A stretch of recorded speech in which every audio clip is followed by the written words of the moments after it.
चलिए एक quick rewind कर लेते हैं इसमें ना। आप लोगों ये जो नीला वाला देख रहे हैं आप, ये सागरी क्षेत्र है ना। इनको मैं क्विक भागूंगा, फिर आगे अपन माउंटेन और रिवर को पकड़ेंगे और जो भी मिसलेनियस बचा हुआ है। ये आपको यूरोपीय महाद्वीप दिख रहा है। यूरोपीय महाद्वीप आपको अच्छी तरह से पता है कि सबसे बड़ा महाद्वीप एशिया, एशिया के बाद अफ्रीका, अफ्रीका के बाद नॉर्थ अमेरिका, इसके बाद साउथ अमेरिका, इसके बाद अंटार्कटिका, इसके बाद अंटार्कटिका, इसके बाद यूरोप, ये जो हम देखने वाले हैं यूरोप छठा सबसे बड़ा, यूरोप के बाद ऑस्ट्रेलिया, ऑस्ट्रेलिया के बाद जीलैंडिया, जीलैंडिया पुराने कंसेप्ट से बाहर निकल आओ, 8 महाद्वीप हैं, ये खोज लिया गया जीलैंडिया, ठीक है, छठा सबसे बड़ा महाद्वीप, ठीक।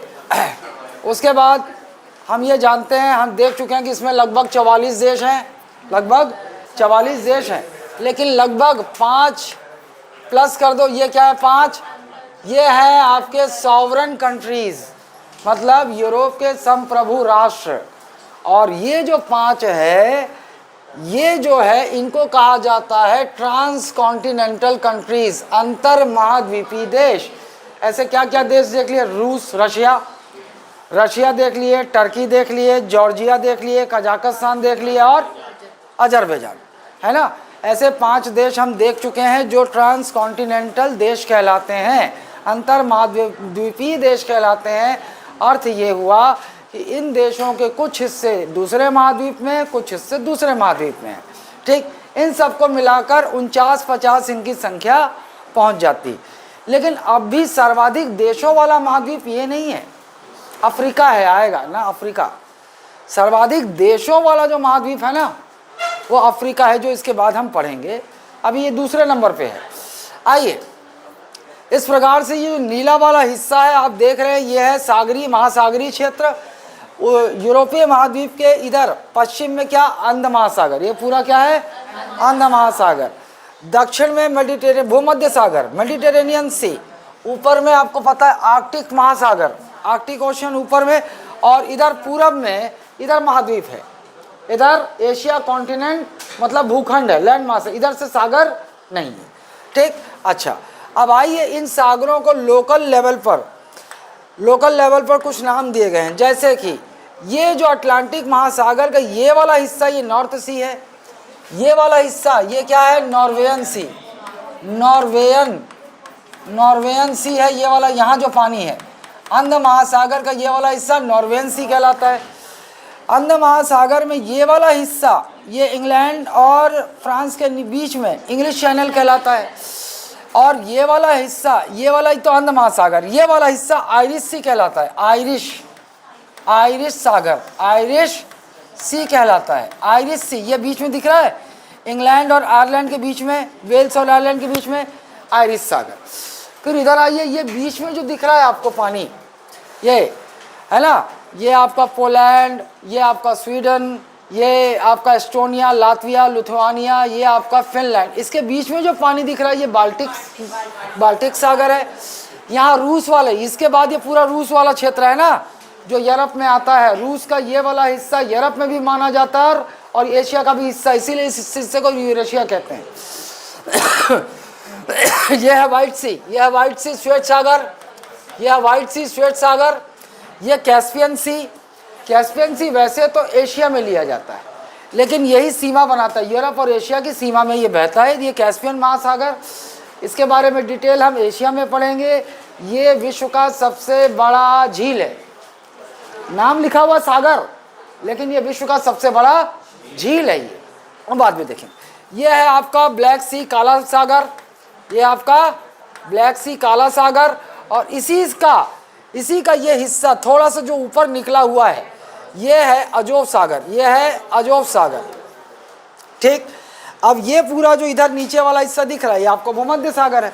लेकिन भूमध्य सागर को भी हिस्से किए गए हैं, जैसे ये वाला जो हिस्सा है ये है टाइरेनियन सी,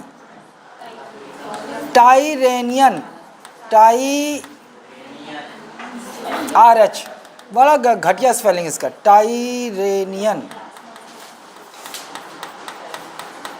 टाइरेनियन सागर, ये वाला हिस्सा।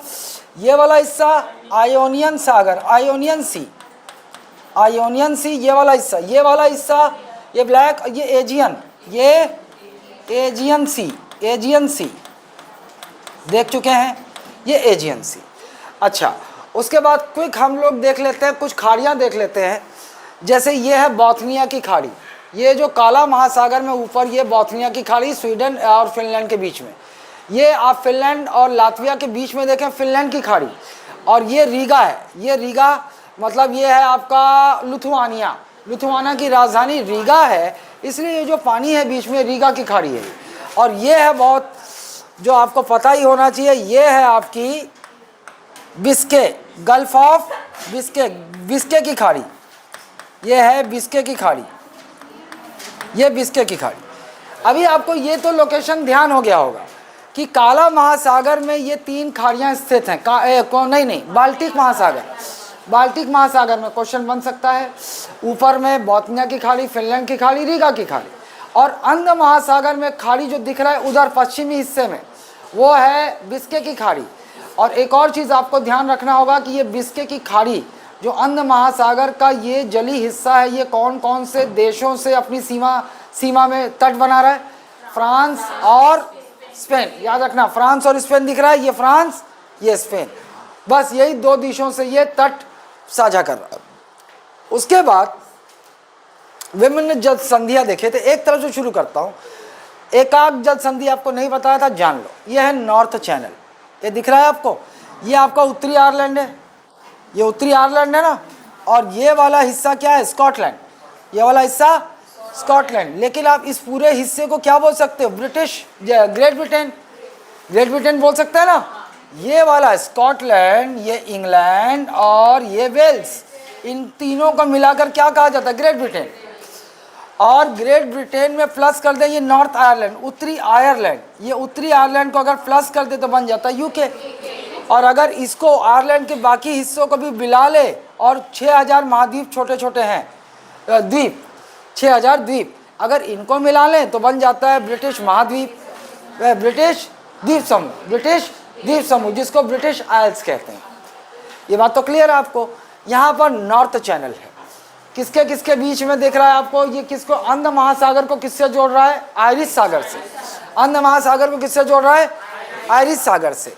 और अगर आपसे 2 भूखंड अलग कर रहा है तो बिल्कुल साफ साफ दिखाई दे रहा है आपको, उत्तरी आयरलैंड और स्कॉटलैंड, उत्तरी आयरलैंड और, या फिर ऐसा भी बोल सकता है उत्तरी आयरलैंड और ग्रेट ब्रिटेन को अलग कर रहा है, ऐसा भी बोल सकते हैं। आप अंडरस्टैंडिंग में समझ जाओ। उसके नीचे आपको दिख रहा है ये डोवर जल संधि, डोवर स्ट्रेट, साफ साफ दिख रहा है आपको। नॉर्थ सी को किससे जोड़ रहा है? इंग्लिश चैनल से। लेकिन अगर 2 भूभाग को अलग कर रहा है तो किसको किसको? इंग्लैंड को अलग कर रहा है, किससे? फ्रांस से। इंग्लैंड को अलग कर रहा है फ्रांस से। उसके बाद ये नीचे आ जाओ, जिब्राल्टर की जल संधि, जिब्राल्टर स्ट्रेट। जल संधि तो आपको पता है, जल संधि उसे कहते हैं उस सकरे जली रास्ते को कहते हैं, दो बड़ी जली निकायों को जोड़ने का काम करता है, उसे कहते हैं हम स्ट्रेट या जल संधि।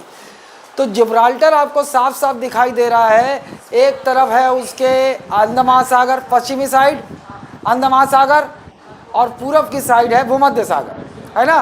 तो भूमध्य सागर, Mediterranean, it connects Mediterranean sea with Atlantic ocean, अंध महासागर को भूमध्य सागर से जोड़ता है। अब ये जिब्राल्टर जो जल संधि है, ये 2 भूखंड को भी अलग अलग करेगी, 2 लैंड मास को सेपरेट करेगी। पहला मोटा मोटा अफ्रीका महाद्वीप, अफ्रीका कॉन्टिनेंट को यूरोप कॉन्टिनेंट से अलग कर रही है। और अंदर चले जाते हैं तो भैया ये यूरोप के स्पेन देश को अफ्रीका के मोरक्को, नीचे पूरा अफ्रीका महाद्वीप है, नीचे है ना, ये नीचे पूरा। और यहाँ से जो देश लगा हुआ है कौन सा? मोरक्को, और ये है स्पेन, ध्यान रहेगा। आगे चलिए, आ जाइए, यहाँ पर एक जल संधि है बोनीफेसियो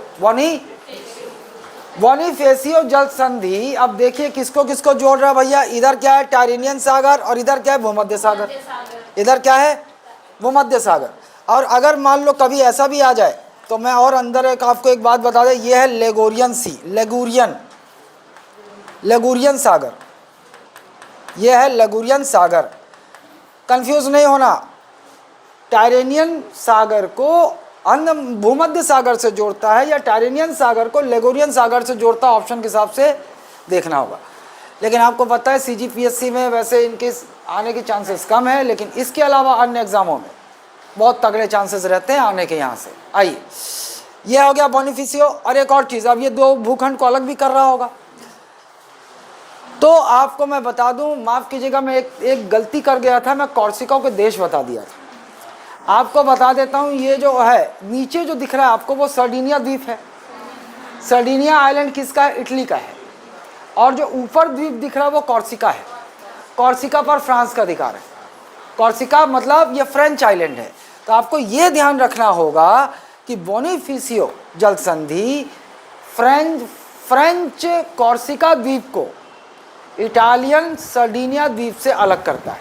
फ्रेंच कॉर्सिका द्वीप को इटालियन सर्डिनिया द्वीप से अलग करता है। उसके और बगल में चले जाते हैं भैया, यहाँ आ जाते हैं। यहाँ पर ओट्रांटो जल संधि, ओट्रांटो स्ट्रेट। ओट्रांटो स्ट्रेट किसको किसको जोड़ रहा है? दिख रहा होगा आपको, एड्रियाटिक सागर को जोड़ रहा है किससे? आयोनियन सागर से। एड्रियाटिक सागर को किससे जोड़ रहा है? आयोनियन सागर से। अब दो भूखंड को अलग भी करेगा। तो भैया आपको दिख रहा है इटली का, इटली, और इधर क्या है? अल्बानिया। अल्बानिया, अल्बानिया या अल्बानिया बोल लो।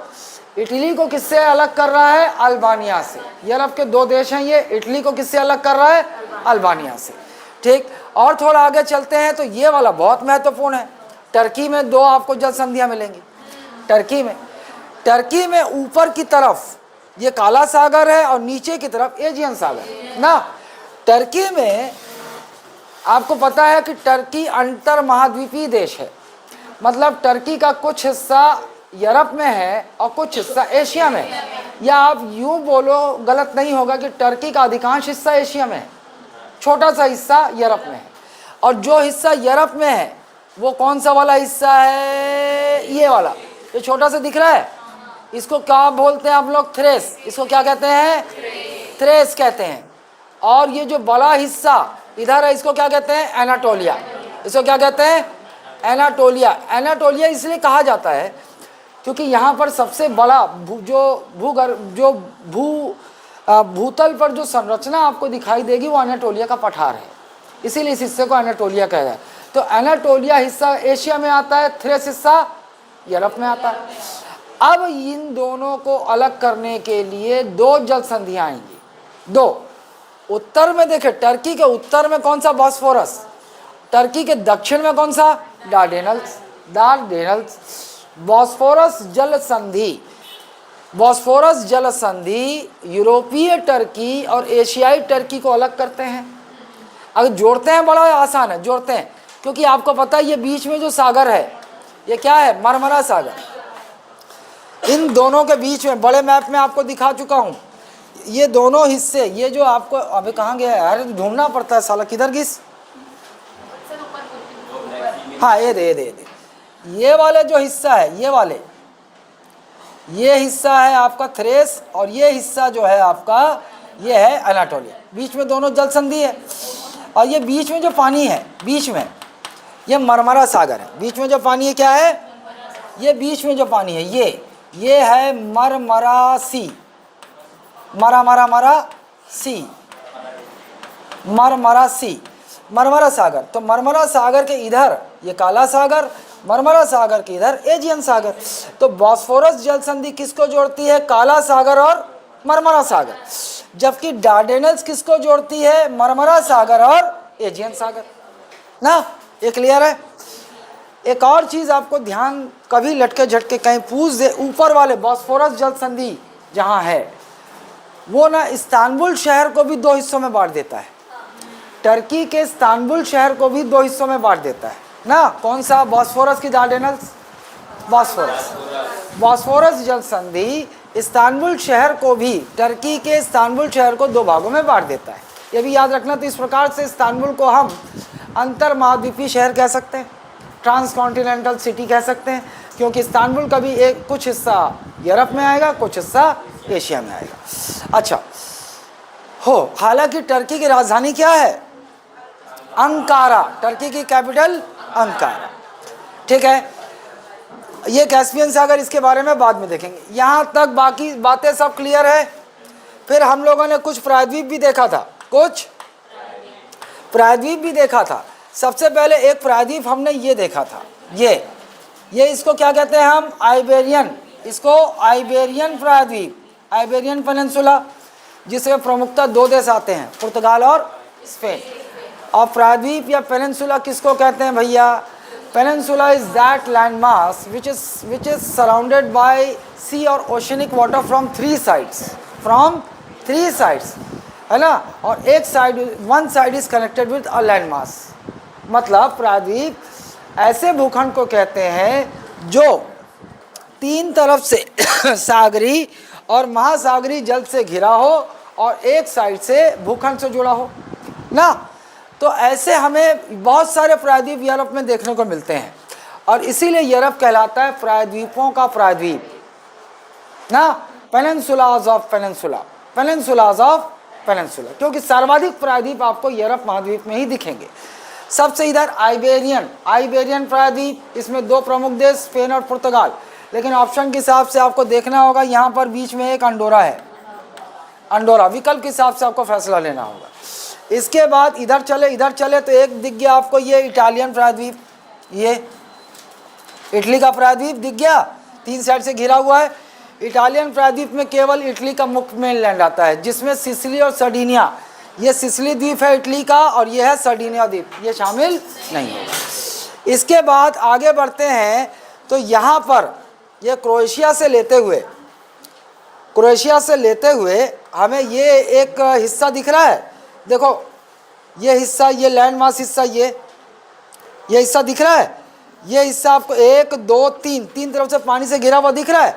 इसको क्या नाम दिया गया? बाल्कन प्रायद्वीप, बाल्कन प्रायद्वीप कहा गया, बाल्कन पेनिनसुला।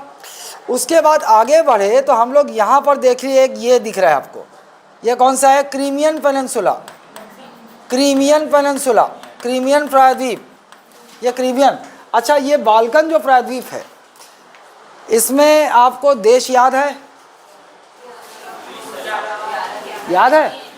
अच्छा चलो, ऐसे ही, इसको बहुत मर के रखने का नहीं है। क्रोएशिया, ये जो सी आकार का दिख रहा है क्या है? क्रोएशिया के नीचे हम लोग क्या देखे थे? क्रोएशिया के नीचे बोस्निया हर्जेगोविना देखे थे। बोस्निया हर्जेगोविना के नीचे क्या देखे थे? मॉरिटानिया, हाँ मॉरिटानिया है, मॉन्टेनिग्रो, मॉन्टेनिग्रो के नीचे नॉर्थ मैसिडोनिया के नीचे अल्बानिया। ये देखो अल्बानिया कहाँ गया रे? ये अल्बानिया के नीचे ग्रीस, ये दिख रहा है ग्रीस। उसके बाद ऐसे घूमे थे अपन बुल्गारिया, ठीक है, बुल्गारिया के ऊपर पहुँचे नहीं, वो बीच में है, ये है रोमानिया, नहीं आओ रोमानिया, बुल्गारिया के ऊपर रोमानिया से ऊपर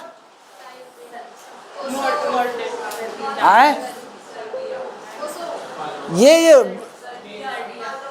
नहीं, अरे नोनी सर्बिया तो आती है, ये सर्बिया है और बीच में कोसोवो, ऐसे 11 देश। लेकिन आपको बता दूं, थ्रेस पार्ट को भी मान लिया जाता है इस प्रायद्वीप।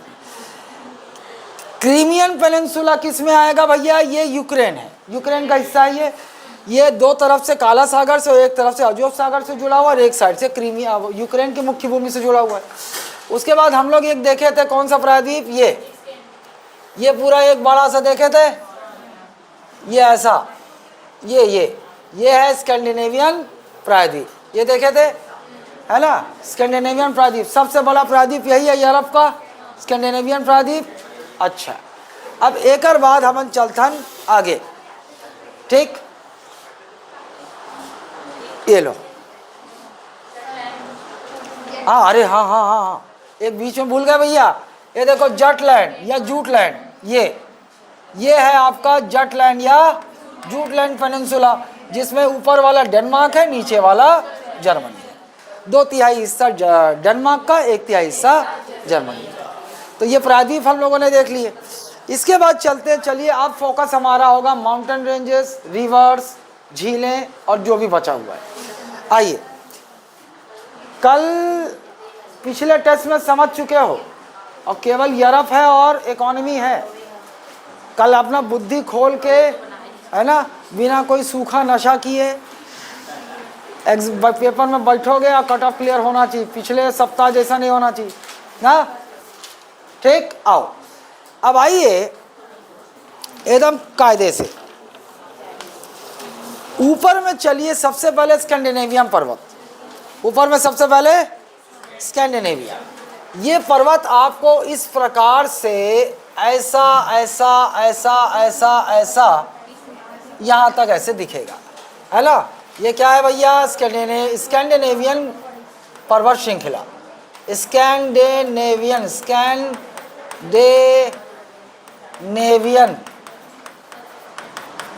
माउंटेन रेंजेस, स्कैंडिनेवियन पर्वत श्रृंखला ना। ये स्कैंडिनेवियन पर्वत श्रृंखला वास्तव में यूरोप की सबसे लंबी पर्वत श्रृंखला है। ये सबसे लंबी पर्वत श्रृंखला, लॉन्गेस्ट, यूरोप की लॉन्गेस्ट माउंटेन रेंज है ये। 1700 किलोमीटर लंबी, 1500 बोल दिया था, 1700 है, 1700 यही बोला था, अच्छा 1700 किलोमीटर लंबी है ये। और स्कैंडिनेवियन पर्वत श्रृंखला 3 देशों में फैली हुई है। और स्कैंडिनेवियन ग्रुप आप जानते हो, स्कैंडिनेवियन देशों का ग्रुप जिसमें नॉर्वे, स्वीडन और फिनलैंड आते हैं। नॉर्वे, स्वीडन और फिनलैंड, यह है नॉर्वे, यह है स्वीडन और यह है फिनलैंड। स्कैंडिनेवियन समूह वो भी एक बोला जाता है, प्रश्न ऐसे भी आ जाता है कि स्कैंडिनेवियन ग्रुप में कौन कौन से देश शामिल होते हैं? Norway, Sweden, Finland. लेकिन भौगोलिक रूप से, है ना, physically on the basis of physical division, Scandinavian countries comprises of 3 countries, Norway, Sweden, Finland. But on the basis of language and culture, भाषा और संस्कृति के आधार पर 2 और देश इसमें जुड़ जाते हैं, आइसलैंड और डेनमार्क। यह है आइसलैंड, आपका जो यूरोप में आता है, आइसलैंड और डेनमार्क, ये आप जानते हैं। अच्छा, थोड़ा सा मैं ग्रुप भी एक बार क्लियर कर लूँ। ग्रुप में बाल्कन देख लिया अपन, वो देख लिया, स्कैंडिनेवियन क्लियर हो गया। एक आपको मैंने बताया था बाल्टिक ग्रुप, बाल्टिक देश समूह, ये है आपका बाल्टिक देश समूह। बाल्टिक देश समूह में क्या क्या आएगा भैया? एस्टोनिया, लातविया और लिथुआनिया ये बाल्टिक देश समूह है। बाल्टिक देश समूह 3 कौन कौन से?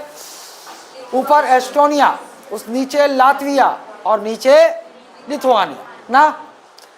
एक और देखे थे ग्रुप यहाँ पर, ये यहाँ पर 3 देश हैं।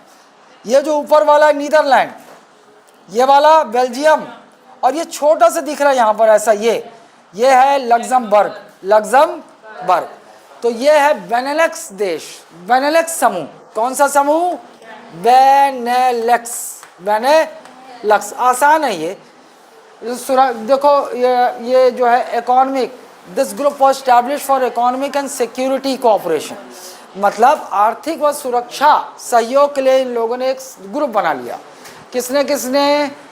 बेल्जियम, तो बी से बेल्जियम हो गया, एन से नीदरलैंड हो गया और लक्स से लग्जमबर्ग हो गया ना। अच्छा, ये ग्रुप ये देख लिए। फिर ये वाली बात भी क्लियर है आपको, यह है स्कॉटलैंड, यह है इंग्लैंड और यह है वेल्स। ये मिलकर बने क्या? Great Britain. ये मिलकर क्या बनते हैं? Great Britain. और उत्तरी आयरलैंड को भी जोड़ लो, इसमें प्लस कर लो, तो ये बन गया क्या? दोनों यूके। और इसको भी प्लस कर लो, ये बचा हुआ हिस्सा, तो ये यूके में प्लस कर दिया तो क्या बन गया? ये ब्रिटिश आयल्स, ब्रिटिश द्वीप समूह ना। ये आयरलैंड, उत्तरी आयरलैंड और ये बाकी आयरलैंड, ये क्लियर है। ओकर बाद हमन देखे रहे बाल्कन, तो अभी अपन देख लिए वही है। और कोई समय आइबेरियन भी देख लिया, और कुछ नहीं है। कुछ था क्या और? नहीं ना। हाँ चलो भैया, स्कैंडिनेवियन पर्वत श्रृंखला देख लिया आप लोग। इसको मैं डिलीट कर रहा हूँ, ये बीच में कचरा करेगा क्योंकि पर्वत अभी बहुत आने वाले हैं।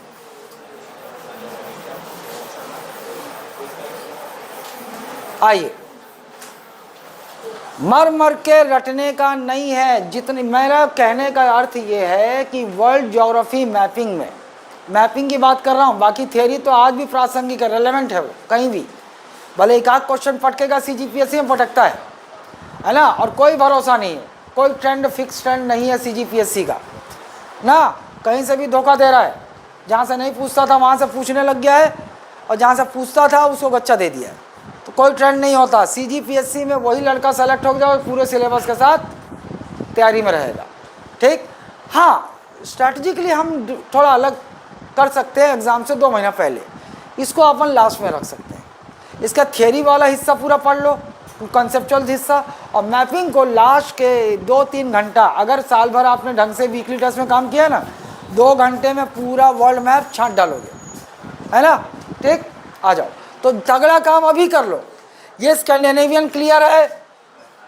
स्कैंडिनेवियन की जो सबसे ऊंची चोटी है वो है गाल्डोपिगेन। गाल्डोपिगेन, ये लो, इसको अलग कलर से बना रहा हूँ।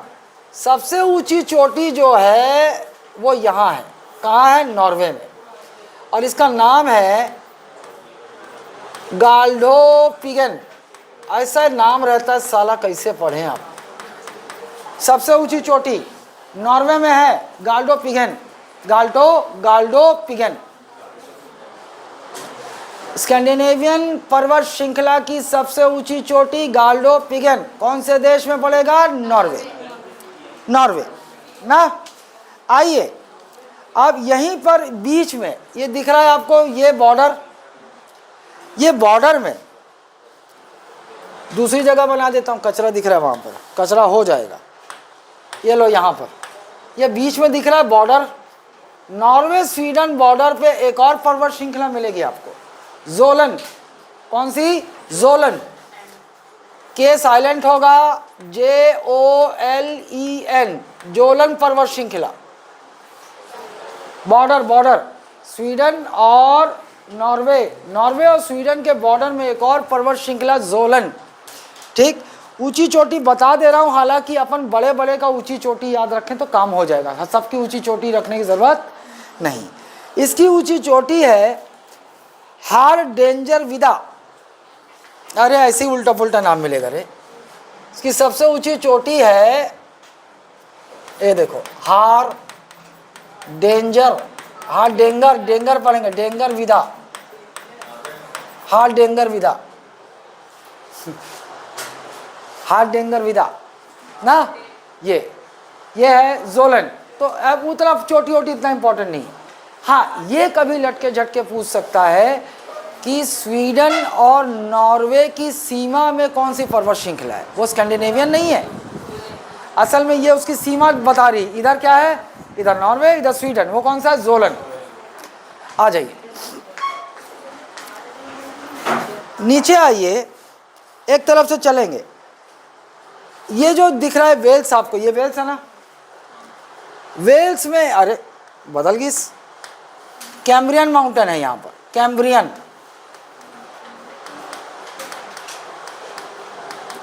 तो सीधे बोल देगा कैम्ब्रियन माउंटेन कहाँ है भैया, Wales. Cambrian mountain, Wales, Cambrian mountain, Wales. और कभी लटके झटके पूछ दे तो इंग्लैंड में है पिनाइन, पिनाइन,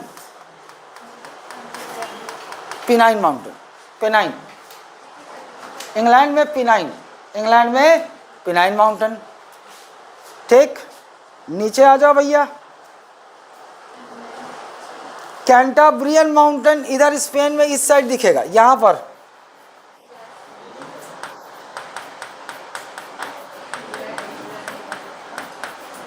कैंटाब्रियन माउंटेन स्पेन में, इधर उत्तरी स्पेन में कैंटाब्रियन, कैंटाब्रियन माउंटेन, कैंटाब्रियन माउंटेन उत्तरी स्पेन में। और नीचे इसके बगल में देख रहे हो, ये इंपॉर्टेंट हो गया, ये है पायरिनीज, ये है पायरिनी, पायरिनीज, ये फ्रांस और स्पेन की सीमा पर पायरिनीज माउंटेन। तो आपसे पूछा जा सकता है भैया कौन सी पर्वत श्रृंखला फ्रांस और स्पेन की सीमा बनाती है, पायरिनीज। फ्रांस और स्पेन की सीमा बनाती है पायरिनीज, है ना। पायरेनीज पर्वत श्रृंखला, पायरेनीज पर्वत श्रृंखला ये कहाँ है, फ्रांस और स्पेन के बीच। और इसी पायरेनीज में, इसी पायरेनीज की सबसे ऊंची चोटी अनीटो, सबसे ऊंची चोटी अनीटो है। और अनीटो आपको कहाँ पड़ेगा, स्पेन में, अनीटो, इसकी सबसे ऊंची चोटी अनीटो, ठीक। अनीटो कहाँ पड़ेगा, स्पेन। अरे यार मैं इधर आ गया, आधा उधर आधा इधर जा रहा है। अच्छा इधर बना सकता हूँ स्कैंडिनेवियन, ये दे, अब बन सकता है, ये लो, ये स्कैंडिनेवियन पता है आपको।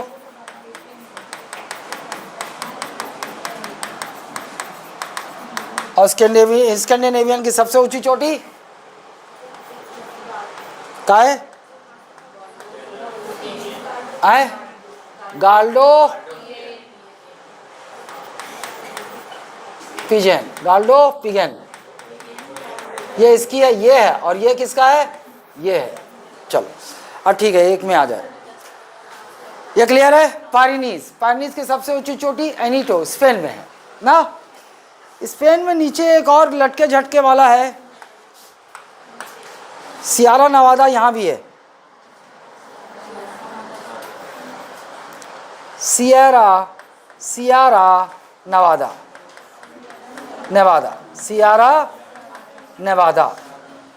Sierra Nevada Spain. कभी यूरोप में पूछ दे तो एकदम फड़फड़ा ना जाओ। यहाँ भी है सियारा नवादा, और एक नीचे है सियारा मोरेना,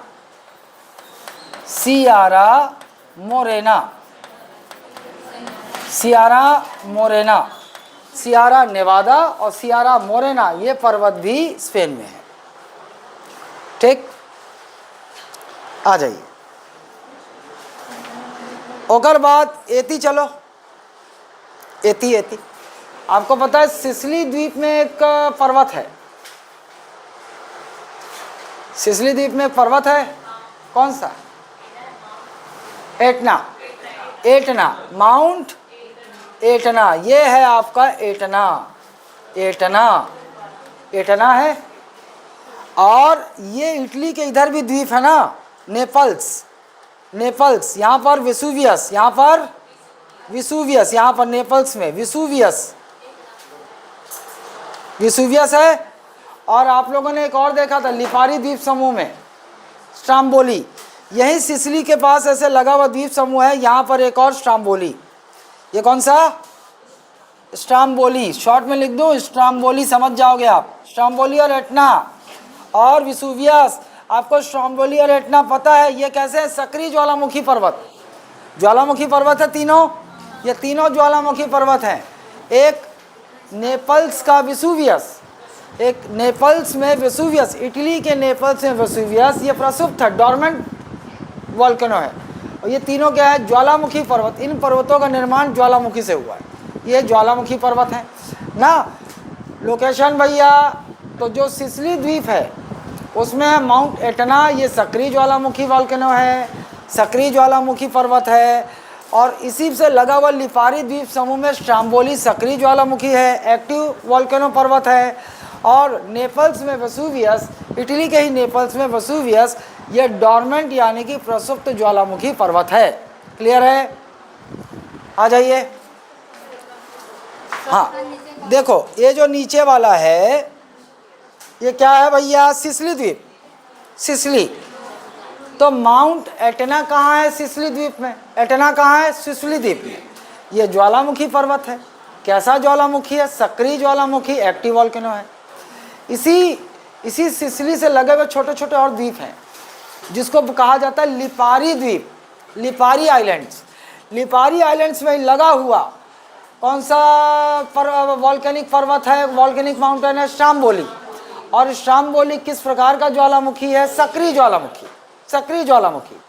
और ऊपर में आप देख रहे हो वेसुवियस, ऊपर में वेसुवियस, ये भी इटली में आएगा। इटली में इधर भी एक ग्रुप है आइलैंड के छोटे छोटे। नेपल्स, कहाँ, नेपल्स, नेपाल नहीं, नेपल्स, इटली के नेपल्स में वेसुवियस ज्वालामुखी पर्वत है। और ये किस प्रकार का ज्वालामुखी है, प्रसुप्त, डॉर्मेंट। क्लियर है। और एक और चीज़, स्ट्राम्बोली स्ट्रोम्बोली को क्या कहा जाता है? Light house of Mediterranean. भूमध्य सागर का लाइट हाउस कहा जाता है स्ट्रोम्बोली को। स्ट्रोम्बोली क्या कहा जाता है?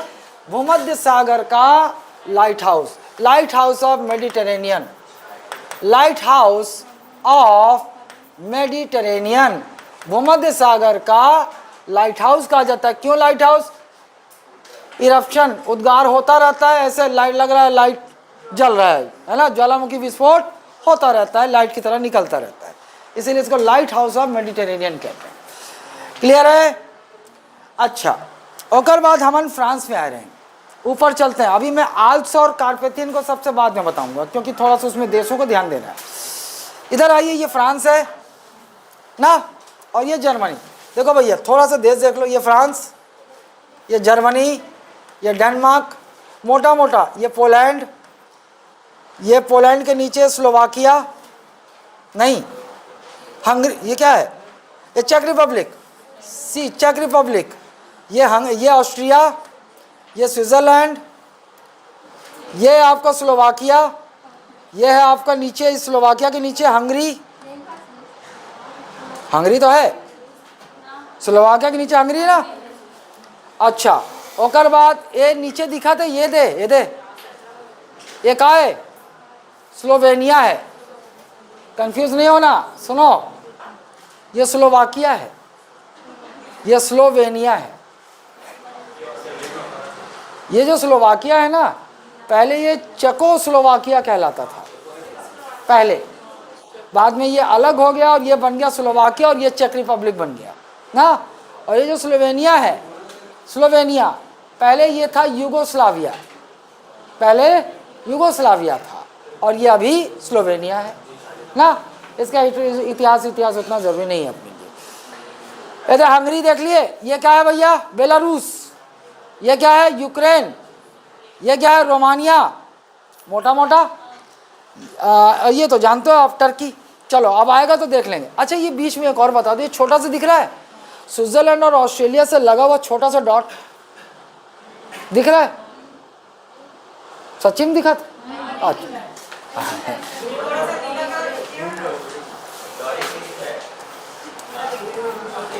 ये दिख रहा है छोटा से छोटा सन,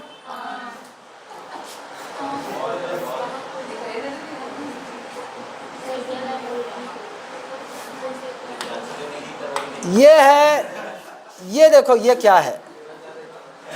ये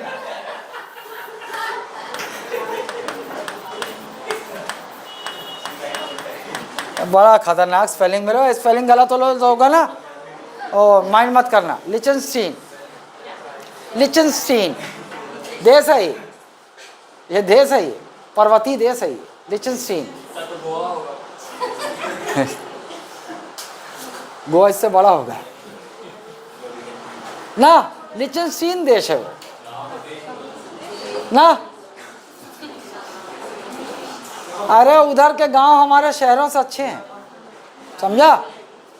उधर के गांव भी जाओगे ना, इतना साफ सुथरा, इतना ऑर्गेनाइज दिखेगा, हमारे शहर से अच्छे दिखते हैं।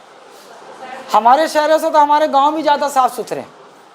गांव जाओ, गांव ज़्यादा साफ सुथरा दिखेगा आपको ना।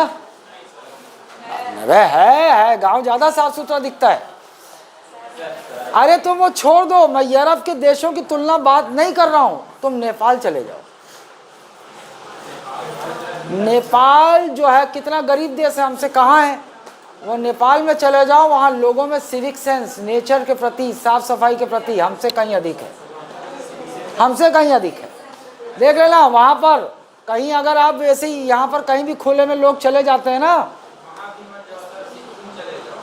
हाँ, हमारे देश की बात करो तो सिक्किम चले जाओ, सिक्किम क्या गजब का सिविक सेंस लोगों में है। गांव के लोग, शहर के लोग साफ सफाई क्या मेंटेन करके रखते हैं। हाँ,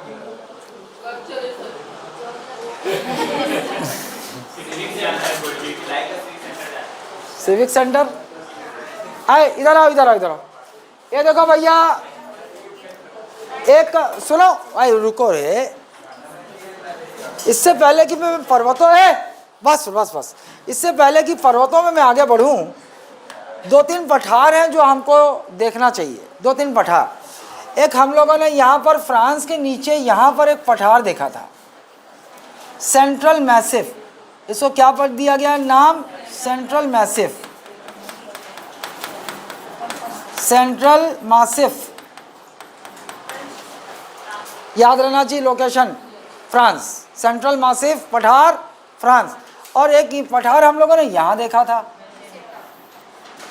पुर्तगाल और यहाँ मसाटा या मसेटा, मेसेटा, मसाटा या मेसेटा, ये यहाँ मिलेगा आपको। मसाटा का पठार कहाँ? पुर्तगाल और स्पेन, ठीक। और अभी यूरोप का सबसे बड़ा पठार बाकी है, यूरोप का सबसे बड़ा पठार, ठीक। हार्डेंगर विदा, सॉरी मैं हार्डेंगर विदा ये जो बोल दिया था ना उसका साला, वो पीक नहीं है उसका, चोटी नहीं है। कहाँ गया? किधर है? अरे बस बस, पता नहीं कैसे गलती हो गई, कहाँ गिस? हाँ ये जो हार्डेंगर विदा है ना, ये वास्तव में यहाँ पठार है। अरे कुछ नहीं, बस इतना ही करना है आपको। ये हार्डेंगर विदा का है, नॉर्वे में एक पठार है, हार्डेंगर विदा, यूरोप का सबसे बड़ा पठार, हार्डेंगर विदा, नॉर्वे। यूरोप का सबसे बड़ा, लार्जेस्ट प्लेट्यू ऑफ यूरोप, हार्डेंगर विदा पठार, नॉर्वे। ये बस जोलन पर्वत देखना, सीमा में है, बस इतना, पीक नहीं है वो। साला गलती हो गया, बताओ। आइए अब इधर आइए, इसी में पर्वत दिखा रहा था ना।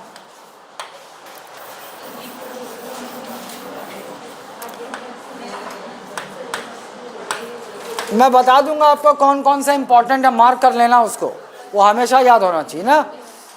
यहां पर आइए, फ्रांस में देखिए, ये स्विट्जरलैंड है, स्विट्जरलैंड से लगा हुआ, और ज्यूरा, और इसमें जूरा माउंटेन, कौन सा माउंटेन? जूरा माउंटेन, स्विट्जरलैंड और फ्रांस में है। स्विट्जरलैंड और फ्रांस, अगर आपसे बोलेगा कि स्विट्जरलैंड और फ्रांस की सीमा बनाने वाला पर्वत कौन सा है? ज्यूरा। स्विट्जरलैंड और फ्रांस की सीमा बनाने, सीमा पर कौन सा है? ज्यूरा। और जूरा।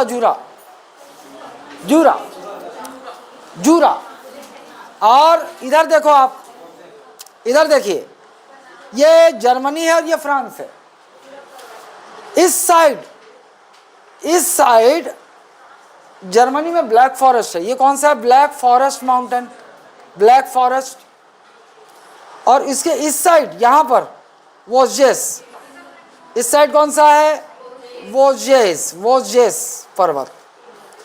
देखो ध्यान से देखो आप, जर्मनी में, मतलब वो जो सीमा है फ्रांस और जर्मनी की सीमा के उस तरफ जर्मनी में ब्लैक फॉरेस्ट है, सीमा के इस तरफ फ्रांस में वोजेस पर्वत है ना। तो सिंपल से याद रख लो भैया, वोजेस पर्वत फ्रांस। और ये दोनों वोजेस और ब्लैक फॉरेस्ट दोनों फ्रांस और जर्मनी की सीमा में है। जर्मनी की सीमा में है ब्लैक फॉरेस्ट, फ्रांस की सीमा में है वोजेस। क्लियर है? ऐसे प्रश्न बिल्कुल बन सकता है। ये है ब्लैक फॉरेस्ट, ये है वोजेस। तो जर्मनी और फ्रांस की सीमा में फ्रांस में कौन सा पर्वत? वोजेस। जर्मनी और फ्रांस की सीमा में जर्मनी में कौन सा पर्वत? ब्लैक फॉरेस्ट, जर्मनी में ना। ये इसलिए भी इम्पॉर्टेंट है क्योंकि एक नदी निकलेगी, हम नदी में देखेंगे, लेकिन बता दूं आपको, इन दोनों के बीच से एक नदी निकलती है भ्रंश घाटी से, राइन नदी। कौन सी नदी? राइन नदी। बस अभी नदी को हम अलग से देखेंगे, राइन नदी। भ्रंश बनाते हुए नहीं, अब आज खत्म होगा वो, कतने टाइम हो अभी? 1 घंटा 10 मिनट बस, 1 hour and 10 minutes। क्या मतलब? अरे इला खत्म करना है भाई।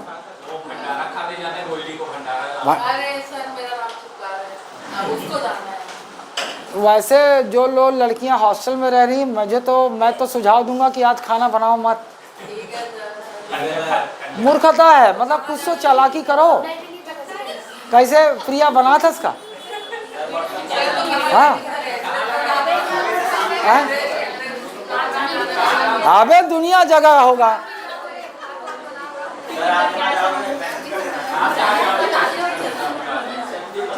नहीं तो अरे कन्या खिलाने के लिए लड़कियों की बहुत कमी है, तुम लोग चले जाओ, हम लोग कुंवारी कन्याएं हम लोग। उसमें कंडीशन रहती ना, वो लड़कियां जो प्यूबर्टी क्रॉस नहीं करती, 14 साल नहीं है, प्यूबर्टी क्रॉस ना करें उनको ही बुलाया जाता है। मूर्खता है ये, है प्यूबर्टी आने से लड़की अशुद्ध हो गई, ये साला बड़ा अजीब बात है। और प्यूबर्टी आने से ही तो हम और आप पैदा हुए हैं, अगर वो नहीं आता हम और आप पैदा ही नहीं होते। ऐसा मूर्ख समाज हमारा है। हाँ अरे सुबह सुबह पता नहीं, बस बस आए।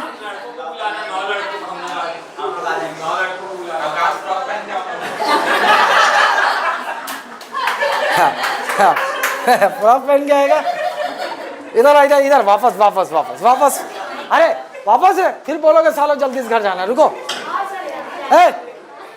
इधर देख। ये क्लियर है। एक जर्मनी में एक और आपको हर्जा माउंटेन दिख सकता है, हर्जा Hazra Hazra Hazra mountain, Hazra mountain Germany, हाँ हजरा माउंटेन जर्मनी।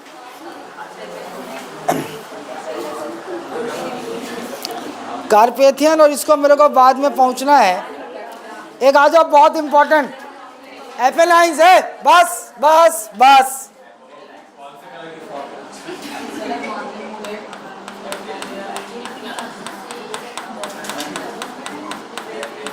एपेलाइंस इटली के बीच में, एपेलाइंस इटली के बीच में, ठीक बीच में एपेलाइंस पर्वत, ठीक एपेलाइंस।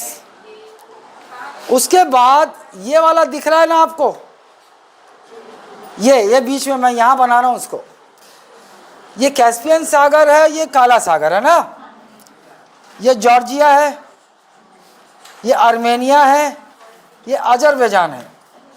ध्यान दो, जॉर्जिया, आर्मेनिया, अजरबैजान ना। अच्छा, अब यहाँ पर देखिए, आप यहाँ पर आपको काला सागर से ऐसा फैला हुआ कैस्पियन सागर तक एक पर्वत श्रृंखला दिखेगा, वो भी 2 सीरीज में। ये है कॉकेसस, ये है कॉकेसस पर्वत, Caucasus mountain range, Caucasus mountain range, Caucasus पर्वत श्रृंखला है ये। और कॉकेसस पर्वत श्रृंखला इसलिए इम्पोर्टेंट है, ये यूरोप में आएगा, इसलिए इम्पोर्टेंट है कि यूरोप की सबसे ऊंची चोटी यही है, यहाँ ऊपर वाले बनाना, ये है एल्ब्रुस, एल्ब्रुस माउंट एल्ब्रुस। तो कॉकेसस पर्वत श्रृंखला की सबसे ऊंची चोटी एल्ब्रुस, और ये सिर्फ कॉकेसस की नहीं बल्कि यूरोप की सबसे ऊंची चोटी है, यूरोप की सबसे ऊंची चोटी है ना, 5600 के आसपास, बस इतना ही याद रखो, 5600 के आसपास, मीटर ना किलोमीटर मत लिखना सालों, है ना। अबे माउंट एवरेस्ट से दूर दूर तक इसका कोई कंपटीशन नहीं है ना। चलो, ये दिख रहा है, कॉकेसस दिख गया। क्या याद रखना है भैया, काला सागर से कैस्पियन सागर तक विस्तार है इसका, कॉकेसस का। कॉकेसस को 2 श्रेणियों में बांटा जाता है, ऊपर वाला ग्रेटर कॉकेसस, ऊपर वाला ग्रेटर कॉकेसस, नीचे वाला लेसर कॉकेसस। लेसर कॉकेसस के दक्षिण में जॉर्जिया है, लेसर कॉकेसस के दक्षिण में जॉर्जिया है, याद रहेगा। कॉकेसस पर्वत श्रृंखला उत्तर में जो काला सागर से यहाँ तक, उसको ग्रेटर कॉकेसस कहते हैं, और ग्रेटर कॉकेसस में ही यूरोप की सबसे ऊंची चोटी माउंट एल्ब्रस है, एल्ब्रस। और नीचे में है ये लेसर कॉकेसस, ग्रेटर मतलब उच्च कॉकेसस, ये निम्न कॉकेसस। क्लियर? अच्छा, कॉकेसस क्लियर है। आइए अब उसके बाद हम इधर आते हैं। आल्प्स जो बहुत महत्वपूर्ण पर्वत श्रृंखला है, उसको मैं इधर आ जाता हूँ खाली वाले में। अरे यार सब जगह भर गई। ओ दे, ये दे, आ जाओ।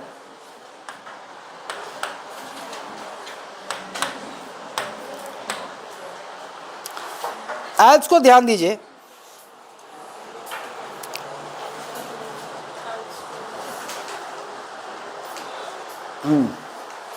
ठीक है, देखो ये Switzerland, Germany, Austria, Slovenia, Hungary, Slovakia, ये इधर देखो आप, यहाँ से इटली, ये इटली, और ये फ्रांस ना, ये फ्रांस। या अरे यार इसमें भी कचरा हो गया खाली।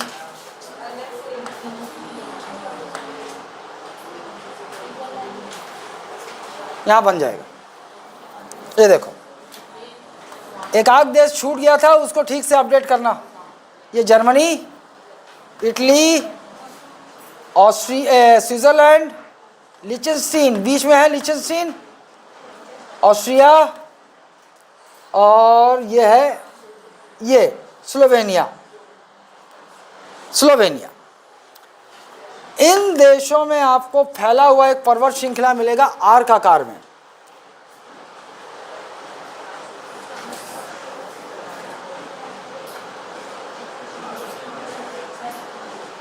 ये आर्क आकार में जो आपको पर्वत श्रृंखला दिख रही है, ये है आल्प्स। देखो चांसेस कम है, लेकिन आल्प्स ना थोड़ा सा यूरोप के लिए बहुत, तो देश भी कभी लटके झटके पूछ दे, चांसेस 1% है कि आपसे पूछ दे कि आल्प्स कौन कौन से देशों में फैला हुआ है।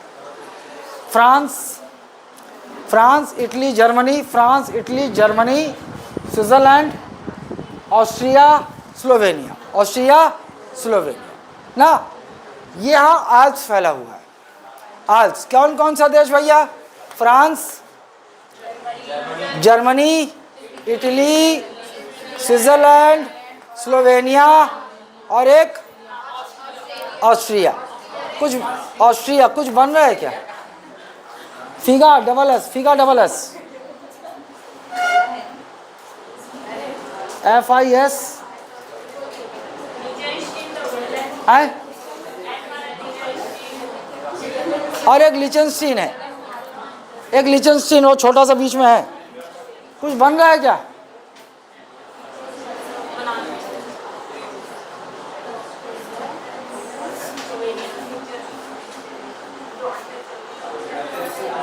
एक तो फिजा बन गया, फिजा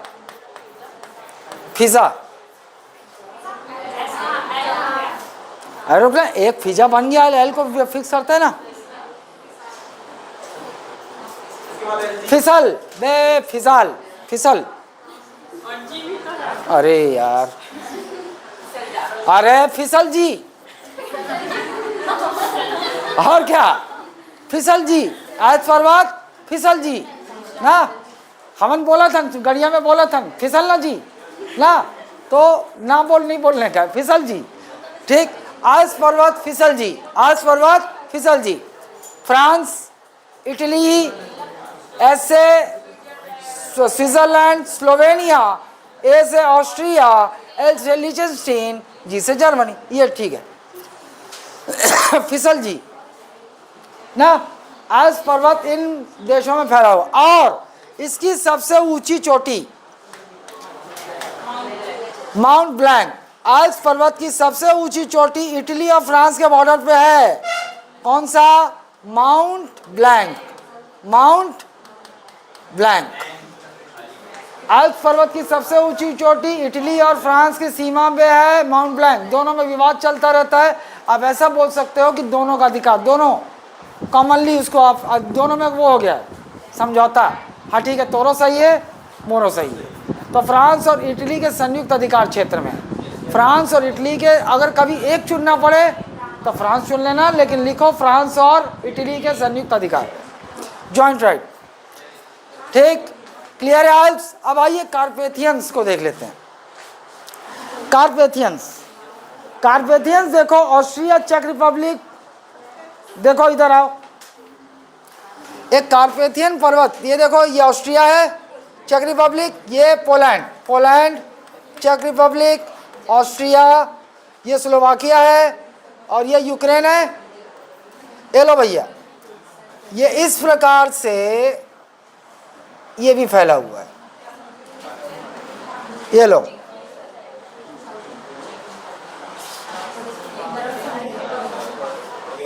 कार्पेथियंस, चेक रिपब्लिक, स्लोवाकिया, मैं कहीं गलत तो नहीं हूँ बोल रहा हूँ। हंगरी में भी ले लो थोड़ा सा। हंगरी कहाँ है? ये है, ये आप बता रहा हूँ। ये देख लो आप, ये है कार्पेथियन, कार्पेथियन पर्वत श्रृंखला, कार्पेथियन पर्वत श्रृंखला। कहाँ भैया देखो सीन है, Australia, check Republic, Australia, check Republic, Poland, इधर आ जाओ यूक्रेन, इधर स्लोवाकिया और हंगरी। ये हंगरी, कहाँ गया हंगरी? ये हंगरी है। अरे सालो लोग, इधर देखो। अरे यार, बहुत रेयर है इसका पूछा जाना सीजीपीएससी व्यापम में ना। मैं दूंगा। एक तरफ शुरू करो, सुनो एक बार बोलूंगा बस, लास्ट। ऑस्ट्रिया, ऊपर चेक रिपब्लिक, ऊपर पोलैंड, घूम के आओ यूक्रेन, यूक्रेन के नीचे आ जाओ, ये यूक्रेन के नीचे इधर देखो, पोलैंड के नीचे स्लोवाकिया और उसके नीचे हंगरी। यहाँ फैला हुआ है कार्पेथियन पर्वत श्रृंखला। और इसकी सबसे ऊंची चोटी स्लोवाकिया में है, गेरला चोका। ये लो, ये स्लोवाकिया है, यहाँ सबसे ऊंची चोटी है इसकी, साला याद ही नहीं होता रे, गेरला चौका, गेरला CHOVKA, गेरला चौका। गेरला चौका तो बोलेंगे आप, कैसे बोलूं? चोखा नहीं बोला रे, गेरला चौका बोला। इसकी आप ऊंची चोटी भले कार्पेथियन की पकड़ लो, कभी लटके झटके, गेरला चौका, आल्प्स की, माउंट ब्लैंक, स्कैंडिनेवियन की, उसका भी नाम उल्टा है साला, गाल्डा पिगर, वो दे कहाँ गए, ये याद रख लो। माउंटेन क्लियर है? माउंटेन क्लियर है ना? अच्छा, अब ओकर बाद थोड़ा सा नदी में देख लो। अच्छा, एक और चीज, माउंटेन में देख लो। अरे रुको, कौन कौन से फोल्ड माउंटेन है? फोल्ड बोले तो वलित पर्वत, आल्प्स। ये लो, आल्प्स क्या है भैया? मैं एफ लिख रहा हूँ बस, एफ, फोल्ड माउंटेन, वलित पर्वत। स्कैंडिनेवियन कहाँ गया? स्कैंडिनेवियन, ये भी वलित पर्वत, ये भी फोल्ड माउंटेन है, स्कैंडिनेवियन। उसके बाद पायरेनीज और कॉकेसस, ये भी वलित पर्वत है। और पायरेनीज देखे थे आप यहाँ पर, ये देखे थे पायरेनीज, ये भी फोल्ड माउंटेन है। ठीक, अब आ जाइए ब्लॉक माउंटेन। ये दिख रहा था आपको ब्लॉक माउंटेन, ये देखो वोजेस, ये याद रहेगा, वोजेस और ब्लैक फॉरेस्ट, ये है आपके ब्लॉक माउंटेन। खंड पर्वत यानी ब्रंशोत पर्वत, खंड पर्वत यानी ब्रंशोत पर्वत। कौन कौन सा? फ्रांस का वोजेस, जर्मनी का ब्लैक फॉरेस्ट। और एक रेसिडुअल माउंटेन्स देख लो भैया,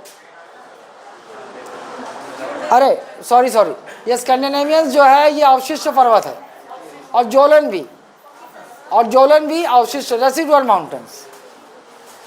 माउंटेन। ते कहाँ भगा था? तो ट्रेन तो 2 बजे आते रहे। बढ़िया, आइए अब ओकर बाद दूसर साइड, आधा घंटा बढ़िया से नदी हो जाए। अभी बिना नदी के टेस्ट कैसे दोगे? नहीं, मैं तो दूंगा, मैं नदी दूंगा। अच्छा एक बात बताओ, अच्छा मैं तो भैया वीडियो डाल दूंगा। एक बात बताओ, अभी कौन रुकने वाला है? जो रुकेगा मैं पढ़ाऊंगा आधा घंटा है। स्कैंडिनेवियन और जोवेल और शीर्ष पर्वत, रेसिडुअरी माउंटेन। अरे भले 5 मिनट का ब्रेक ले लो। कौन कौन रुकेगा बताओ? जो रुकेगा रुको, मैं अभी पढ़ा दूंगा नदी बढ़िया से, अब वीडियो डाल दूंगा। ठीक है, जिसको जाना जाओ। देखो यहाँ पर रशिया में, यहाँ सेंट पीटर्सबर्ग, कौन सा जगह है? पीटर्सबर्ग। पीटर्सबर्ग, रशिया के सेंट पीटर्सबर्ग में ये कौन सी पहाड़ी है? वल्दाई पहाड़ी, वल्दाई माउंटेन।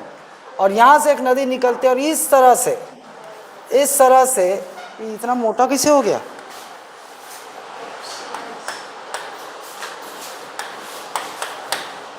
इस तरह से एक नदी ऐसे निकलती है और इस प्रकार से कैस्पियन सागर में विसर्जित हो जाती है। ये नदी है वोल्गा, ये नदी है वोल्गा, और ये यूरोप की सबसे लंबी नदी है। लॉन्गेस्ट रिवर ऑफ यूरोप की सबसे लंबी नदी है वोल्गा। तो कहाँ से उद्गम है, ओरिजिन कहाँ से है? और इसका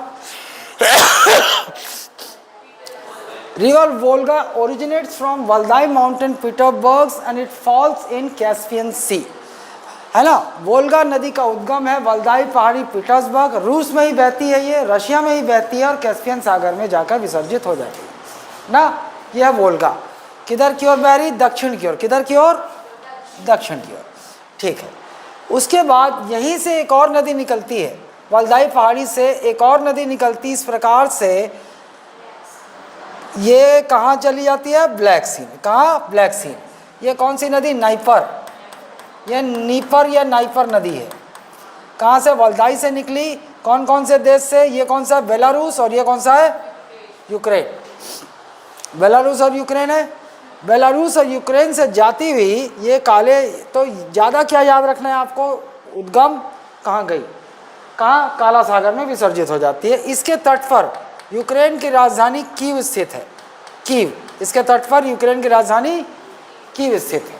ठीक, अच्छा, इसी साइड से ऐसे चलते हैं। उसके बाद एक नदी आएगी विस्टुला, पोलैंड में। देखो आप, ये पोलैंड है। पोलैंड में यहाँ से एक नदी आती है, इस प्रकार से उत्तर की ओर जाती है और ये विसर्जित कहाँ हो रही है? बाल्टिक सागर में। ये सागर कौन सा है? बाल्टिक सागर, पता है आपको। ये कौन सी? विस्टुला नदी। और विस्टुला नदी के तट पर पोलैंड की राजधानी वार्सा स्थित है। वार्सा, कौन क्या है? वार्सा स्थित है, वार्सा। ठीक, वार्सा स्थित है। इसी पोलैंड में एक और नदी निकलेगी, पोलैंड और जर्मनी की सीमा बनाएगी, ओडर नदी। ये देखो, यहाँ से एक और नदी निकलेगी और इस प्रकार से ऐसे सीमा में बनाते हुए ये भी कहाँ? बाल्टिक सागर में विसर्जित हो जाएगी। नदी का नाम है ओडर नदी। अब ये कैसे पूछा जा सकता है पता है आपसे? एक तो ओडर नदी और ये विस्टुला नदी दोनों कहाँ विसर्जित हो रही है? कहाँ मिंगल हो रही है? बाल्टिक सागर। एक ये हो गया। और दूसरा आपसे पूछ सकता है कि जर्मनी और पोलैंड की सीमा बनाते हुए कौन सी नदी बहती है? ओडर। जर्मनी और पोलैंड। ठीक, ये पोलैंड है और ये जर्मनी है। ये जर्मनी और ये पोलैंड। तो ओडर नदी पोलैंड और जर्मनी की सीमा बनाते हुए बाल्टिक सागर में विसर्जित हो जाती है। ठीक, उसके बाद यहाँ से चेक रिपब्लिक से जो कार्पेथियन पर्वत श्रृंखला है, यहाँ से एक नदी निकलेगी और इस प्रकार से जर्मनी में घुसकर ये यहाँ पर जाकर विसर्जित हो जाएगी। ये कौन सी नदी है? राइन। ये कौन सी नदी है? सॉरी, राइन नहीं, एल्बे। ये नदी है एल्बे नदी। एल्बे चेक रिपब्लिक से पैदा हुई, जर्मनी में घुसी और ये जाकर यहाँ पर कहाँ? नॉर्थ सी में जाकर विसर्जित हो गई। नॉर्थ सागर, ये नॉर्थ सागर है ना, जाके विसर्जित। एल्बे नदी, एल्बे, एल्बे इसलिए इंपॉर्टेंट है कि एल्बे की इस साइड से, दाहिनी साइड से एक नदी आकर मिलती है जर्मनी में ही, स्प्री। ये नदी का नाम क्या है? स्प्री, स्प्री नदी। और स्प्री नदी के किनारे जर्मनी की राजधानी बर्लिन, बर्लिन स्थित है। जर्मनी की राजधानी बर्लिन स्थित है, बर्लिन, जर्मनी की राजधानी बर्लिन स्थित है। ठीक, यह याद। एल्बे नदी, एल्बे नदी कहाँ जाके विसर्जित हो रही है? नॉर्थ सी, नॉर्थ सी में विसर्जित हो रही। चेक रिपब्लिक से निकली, जर्मनी में बहते हुए नॉर्थ सी में जाके विसर्जित हो गई। लेकिन दाहिनी ओर से, राइट बैंक ट्रिब्यूटरी है ये स्प्री। कौन सी? राइट बैंक ट्रिब्यूटरी, मतलब दाहिनी ओर से आ रही है ना, नदी का दिशा ऐसा है तो दाहिना क्या होगा? ये दाहिनी ओर से सहायक नदी स्प्री आके मिलती है और स्प्री नदी के किनारे जर्मनी की राजधानी बर्लिन स्थित है। क्लियर है? और इसके मुहाने पर इधर ही जर्मनी में एक बंदरगाह शहर है हैम्बर्ग, हैम्बर्ग, एक बंदरगाह हैम्बर्ग पोर्ट स्थित है। हैम्बर्ग पोर्ट जर्मनी में ही, हैम्बर्ग पोर्ट। ठीक, अच्छा, अब तक एक बार क्विक देख लो आप। सबसे इधर सबसे पूर्वी नदी है ना यूरोप की, वोल्गा। ऐसा भी तो क्वेश्चन बनता है, सबसे पूर्वी नदी वोल्गा कहाँ से निकली भैया? पीटर्सबर्ग, पीटर्सबर्ग वाल्दाई पहाड़ी से निकली, दक्षिण की ओर बहते हुए कैस्पियन सागर में मिंगल हो गई, विसर्जित हो गई। और वोल्गा नदी यूरोप की सबसे लंबी नदी। फिर उसके बाद इधर एक और महत्वपूर्ण नदी हमको क्या दिखी? नीपर या नाइपर, नीपर या नाइपर। ये भी वल्दाई पहाड़ी से निकली, ये यूरोप के देशों में घुसेगी। ये घुसेगी कहाँ? बेलारूस और यूक्रेन, और यूक्रेन में ही ये काला सागर में विसर्जित हो जाती है। नीपर या नाइपर नदी के किनारे कौन सा राजधानी स्थित है? कीव, यूक्रेन की राजधानी कीव स्थित है। उसके बाद इधर आइए, एक कौन सी नदी आई? वेस्टुला, विस्टुला, विस्टुला नदी। ये कहाँ पैदा हो रही? पोलैंड में। कहाँ पैदा हो रही? पोलैंड, पोलैंड में ही पैदा हुई। कार्पेथियन से इधर आपको पता है, पोलैंड में ही पैदा हुई, उत्तर की ओर बही और जाकर बाल्टिक सागर में विसर्जित हो गई। और इसी विस्टुला नदी के किनारे पोलैंड की राजधानी वार्सा स्थित है। क्या स्थित है? वार्सा। फिर और इधर बगल में चलिए, ओडर नदी, ये भी पोलैंड में पैदा हो रही है। और ये नदी पोलैंड और जर्मनी की सीमा बनाते हुए बाल्टिक सागर में विसर्जित हो जाती है। और ये याद रखना है कि कौन सी नदी जर्मनी और पोलैंड की सीमा बनाती है? ओडर नदी, है ना। कौन सी नदी जर्मनी और पोलैंड की सीमा बनाती है? ओडर नदी। किस नदी पर? पोलैंड की राजधानी वार्सा स्थित है, विस्टुला। अब उसके बगल में फिर आ जाइए, चेक रिपब्लिक से एक नदी निकलती है, कौन सी? एल्बे, एल्बे चेक रिपब्लिक से निकलती है, जर्मनी में प्रवेश कर जाती है और नॉर्थ सी में जाके विसर्जित हो जाती है। और जहाँ पर एल्बे नदी विसर्जित हो रही है उसी के मुहाने के पास जर्मनी का एक बंदरगाह शहर स्थित है, हैम्बर्ग। ठीक, और राइट साइड से एल्बे नदी की दाहिनी ओर से सहायक नदी है, राइट बैंक ट्रिब्यूटरी स्प्री, और जर्मनी में ही ये एल्बे से मिलती है। और स्प्री नदी के किनारे जर्मनी की राजधानी बर्लिन स्थित है। क्लियर है? आइए, और बात आगे चलो, इसमें डेन्यूब में बाद में आएंगे, पहले आते हैं राइन, पहले आते हैं राइन। आ जाओ, ये स्विट्जरलैंड है। स्विट्जरलैंड में पता है आपको एल्प्स पर्वत है, एल्प्स पर्वत है ना स्विट्जरलैंड में। यहाँ से एक नदी एल्प्स पर्वत से निकलेगी, राइन, ऐसे निकलेगी और सीमा में बहेगी। सीमा में बहते हुए जर्मनी में प्रवेश करेगी और ये नीदरलैंड्स होते हुए नॉर्थ सी में विसर्जित हो जाएगी। ये है राइन। कौन सी नदी है? राइन, राइन नदी। कहाँ से निकली भैया? स्विट्जरलैंड के एल्प्स पर्वत से निकली, स्विट्जरलैंड के एल्प्स पर्वत से निकली। स्विट्जरलैंड से निकलकर ये फ्रांस और जर्मनी की सीमा में बहती है, फ्रांस और जर्मनी की सीमा में बहती है। फ्रांस और जर्मनी की सीमा में बहते हुए ये जर्मनी में प्रवेश करती, जर्मनी से कहाँ जाती? नीदरलैंड में जाकर नॉर्थ सी में विसर्जित हो जाती। क्लियर है? अच्छा, ये जो राइन नदी है, एक आपको याद रखना होगा कि ये दो पहाड़ों के भ्रंश के बीच से बहती है। ये आपको याद होगा, इधर क्या है? ब्लैक फॉरेस्ट, और इधर क्या है? वोस्जेस, वोस्जेस था। ये दोनों के नीचे कौन सी? तो राइन नदी किससे? भ्रंश घाटी से बहती। किससे बहती है? भ्रंश घाटी। रिफ्ट वैली, भ्रंश घाटी मतलब रिफ्ट वैली, रिफ्ट वैली से होकर बहती है। क्लियर है? अच्छा, अब जो राइन नदी है, राइन नदी के तट पर नीदरलैंड्स में रॉटरडैम पोर्ट, नीदरलैंड्स में यहाँ पर कौन सा पोर्ट? रॉटरडैम, रॉटरडैम, नीदरलैंड्स का रॉटरडैम बंदरगाह शहर स्थित है। Rotterdam port city, Rotterdam port city किस नदी के मुहाने पर, किस नदी के मुहाने पर स्थित है? राइन नदी। कौन से देश में? नीदरलैंड। क्लियर है? राइन नदी। तो कौन सी नदी फ्रांस और जर्मनी की सीमा बनाती है? राइन नदी। कौन सी नदी फ्रांस और जर्मनी की सीमा बनाती है? राइन नदी। एक और महत्वपूर्ण चीज़ मैं यहीं पर आपको बता दूं, सोच रहा हूँ, रॉटरडैम, रॉटरडैम कभी आपसे लटके झटके जीके पूछ दे आपसे, है ना, और जीके ये है कि एक है मैगिनॉट लाइन फ्रांस और जर्मनी के बीच में, ये देख लो, दिख रहा है ये फ्रांस और जर्मनी, ये जर्मनी है फ्रांस, या किसी और में बताऊं? सब तो भर गया एकदम।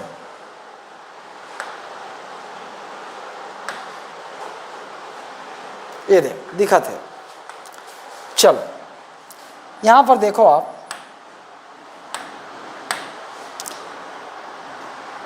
कहाँ की, हाँ, फ्रांस और जर्मनी के बीच में ये जो सीमा रेखा है, यहाँ एक सीमा बाउंड्री लाइन निर्धारित की गई है, बनाया गया बाकायदा लाइन, मैगिनॉट लाइन। कौन सी line? Maginot, Maginot line. Year important नहीं है, ऐसे ही बता दें। 1930 में फ्रांस और जर्मनी, है ना, पहले विश्व युद्ध के बाद ऐसी नौबत आई कि भैया क्लियर सीमा बना लिया जाए, तो मैगिनॉट लाइन खींची गई। किसके बीच? किसकी सीमा?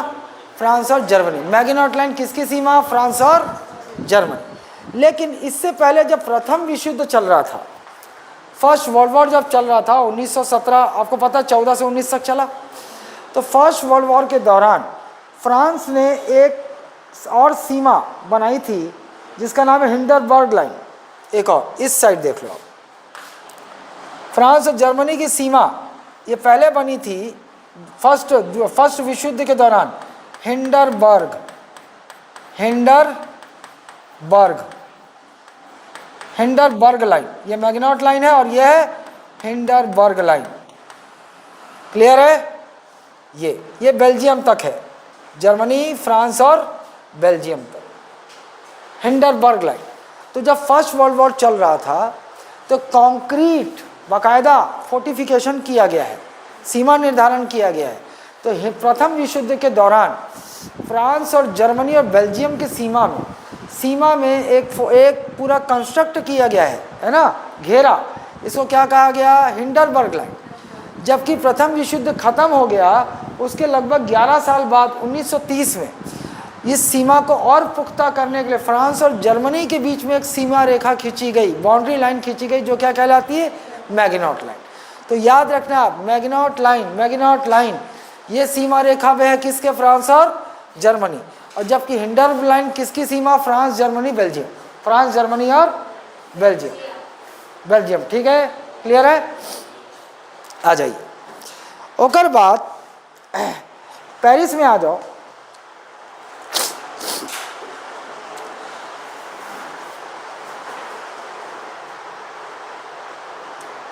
पेरिस, सीन नदी, फ्रांस में एक और नदी है, कौन सी? सीन नदी। ये लो, कहाँ की नदी, कहाँ की? हाँ ये है। एक और नदी सीन इस प्रकार से जाएगी और नॉर्थ चैनल में विसर्जित हो जाएगी। कौन सी नदी? सीन, SEIN, सीन नदी फ्रांस में बहती है ना, फ्रांस में। सीन नदी इसलिए भैया इंग्लिश चैनल में विसर्जित हो रही है, दिख रहा है इंग्लिश चैनल। सीन नदी कहाँ विसर्जित हो रही? English channel.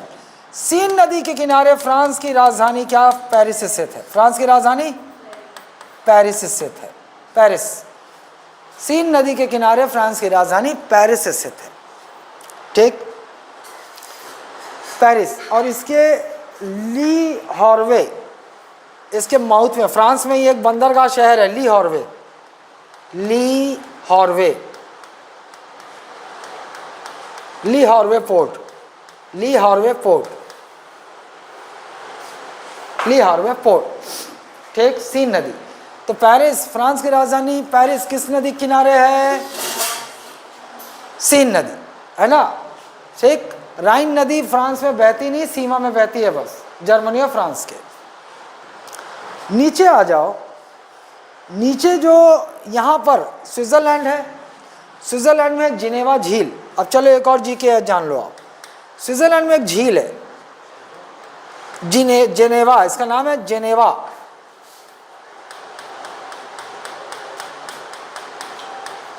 स्विट्जरलैंड की राजधानी क्या है?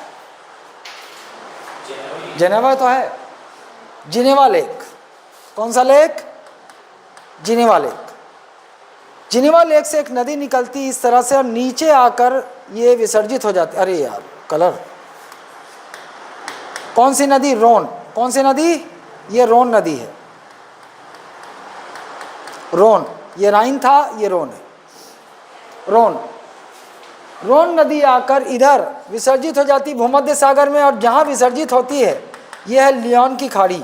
कौन सी खाड़ी? लियोन की खाड़ी, लियोन की खाड़ी, गल्फ ऑफ लियोन, रोन नदी। स्विट्जरलैंड से निकली, दक्षिण साउथ की ओर बह रही है, कहाँ पहुँची? फ्रांस, और फ्रांस से लियोन की खाड़ी में विसर्जित हो गई। कौन सी नदी? रोन, रोन नदी। यहाँ एक नदी स्पेन से पैदा होगी और उसे पुर्तगाल में जाकर अंध महासागर में विसर्जित हो जाएगी, टैगस। ये कौन सी नदी? टैगस नदी, टैगस।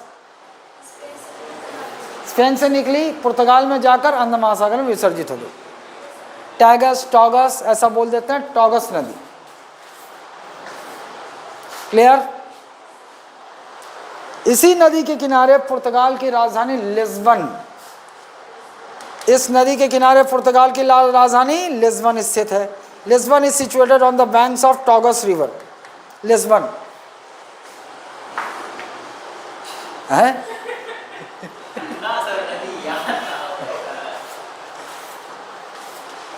है ना? अरे मैं, वो लगता तुमको कठिन है, मैं बनाओ एक दो बार हो जाता है। मैं आपको बोला ना, इस पे जितना काम करना है इस क्लास के दौरान, टेस्ट के दौरान कर लो, फिर इसको फेंक देना मैपिंग को ना। और इसको सीजीपीएससी के समय मिला तो देखना, ये लास्ट के 1 घंटे में मैप पूरा पलटना बढ़िया से, 10-10 मिनट लगेगा, मैप थोड़ा देख लो, रिमाइंड हो जाए। लेकिन व्यापम आएगा तो फिर भैया मैपिंग को थोड़ा सा 4-5 दिन दे के तैयार कर लेना ना, व्यापम के एग्जाम में बैठो तो, और अन्य एग्जाम में सीजीपीएससी के अलावा, ठीक। आइए, टॉगस नदी के किनारे लिस्बन, पुर्तगाल की राजधानी लिस्बन स्थित है। अब इधर आइए, ये इटली है, और आपको पता है यहाँ एक नदी आएगी ऐसे, यहाँ से आएगी और यहाँ पर एड्रियाटिक सागर में विसर्जित हो जाएगी। पो, कौन सी नदी? पो नदी, इटली में, इटली में बह रही है ऊपर साइड, पो, है ना। पो नदी इसलिए इम्पोर्टेंट है क्योंकि पो नदी एक मैदान बनाती है यहाँ पर, लॉम्बार्डी का मैदान। ये पो नदी एक मैदान बनाएगी जिसे क्या कहा जाता है? लॉम्बार्डी का मैदान। ये देख लो, यहाँ पर एक मैदान बन जाएगा, ये नदी मैदान बनाएगी जिसे कहा जाता है लॉम्बार्डी का मैदान, लॉम्बार्डी प्लेन्स, लॉम्बार्डी प्लेन्स, है ना। This river Po creates Lombardy plain around its flowing area, Lombardy plain. तो आपसे पूछ देगा भाई लॉम्बार्डी का मैदान कौन से देश में? इटली। कौन सी नदी बनाती? पो। लॉम्बार्डी का मैदान वास्तव में चावल की खेती की जाती है यहाँ, चावल मतलब पैडी, भाई धान उगाते हैं, चावल नहीं उगाते। क्या उगाते हैं? धान ना, पैडी कल्टीवेशन, धान उगाया जाता है यहाँ। लॉम्बार्डी के मैदान में कौन सी फसल ली जाती है? धान, राइस, है ना। लॉम्बार्डी के मैदान में कौन सी फसल ली जाती है? राइस। हालांकि आपको बता दूं, यूरोप के जो उत्तरी मैदान है, यहाँ जो सबसे ज़्यादा उगाया जाता है वो क्या है, वो गेहूँ है। गेहूँ ना, जो राइस इनका स्टेपल फूड नहीं है, लेकिन लोम्बार्डी के मैदान में केवल चावल उगाया जाता है। अगर आपसे पूछे कि यूरोप का जो स्टेपल फूड बोलते हैं ना, स्टेपल मतलब स्टेपल ग्रेन, जो वहाँ का मुख्य ग्रेन है, जहाँ पर वो पूरी कृषि व्यवस्था निर्भर करती है, वो गेहूँ है। वहाँ ब्रेड खाते हैं और हमारी तरह रोटी थोड़ी खाते हैं। देखना, ब्रेड खाते हैं, ब्रेड ना।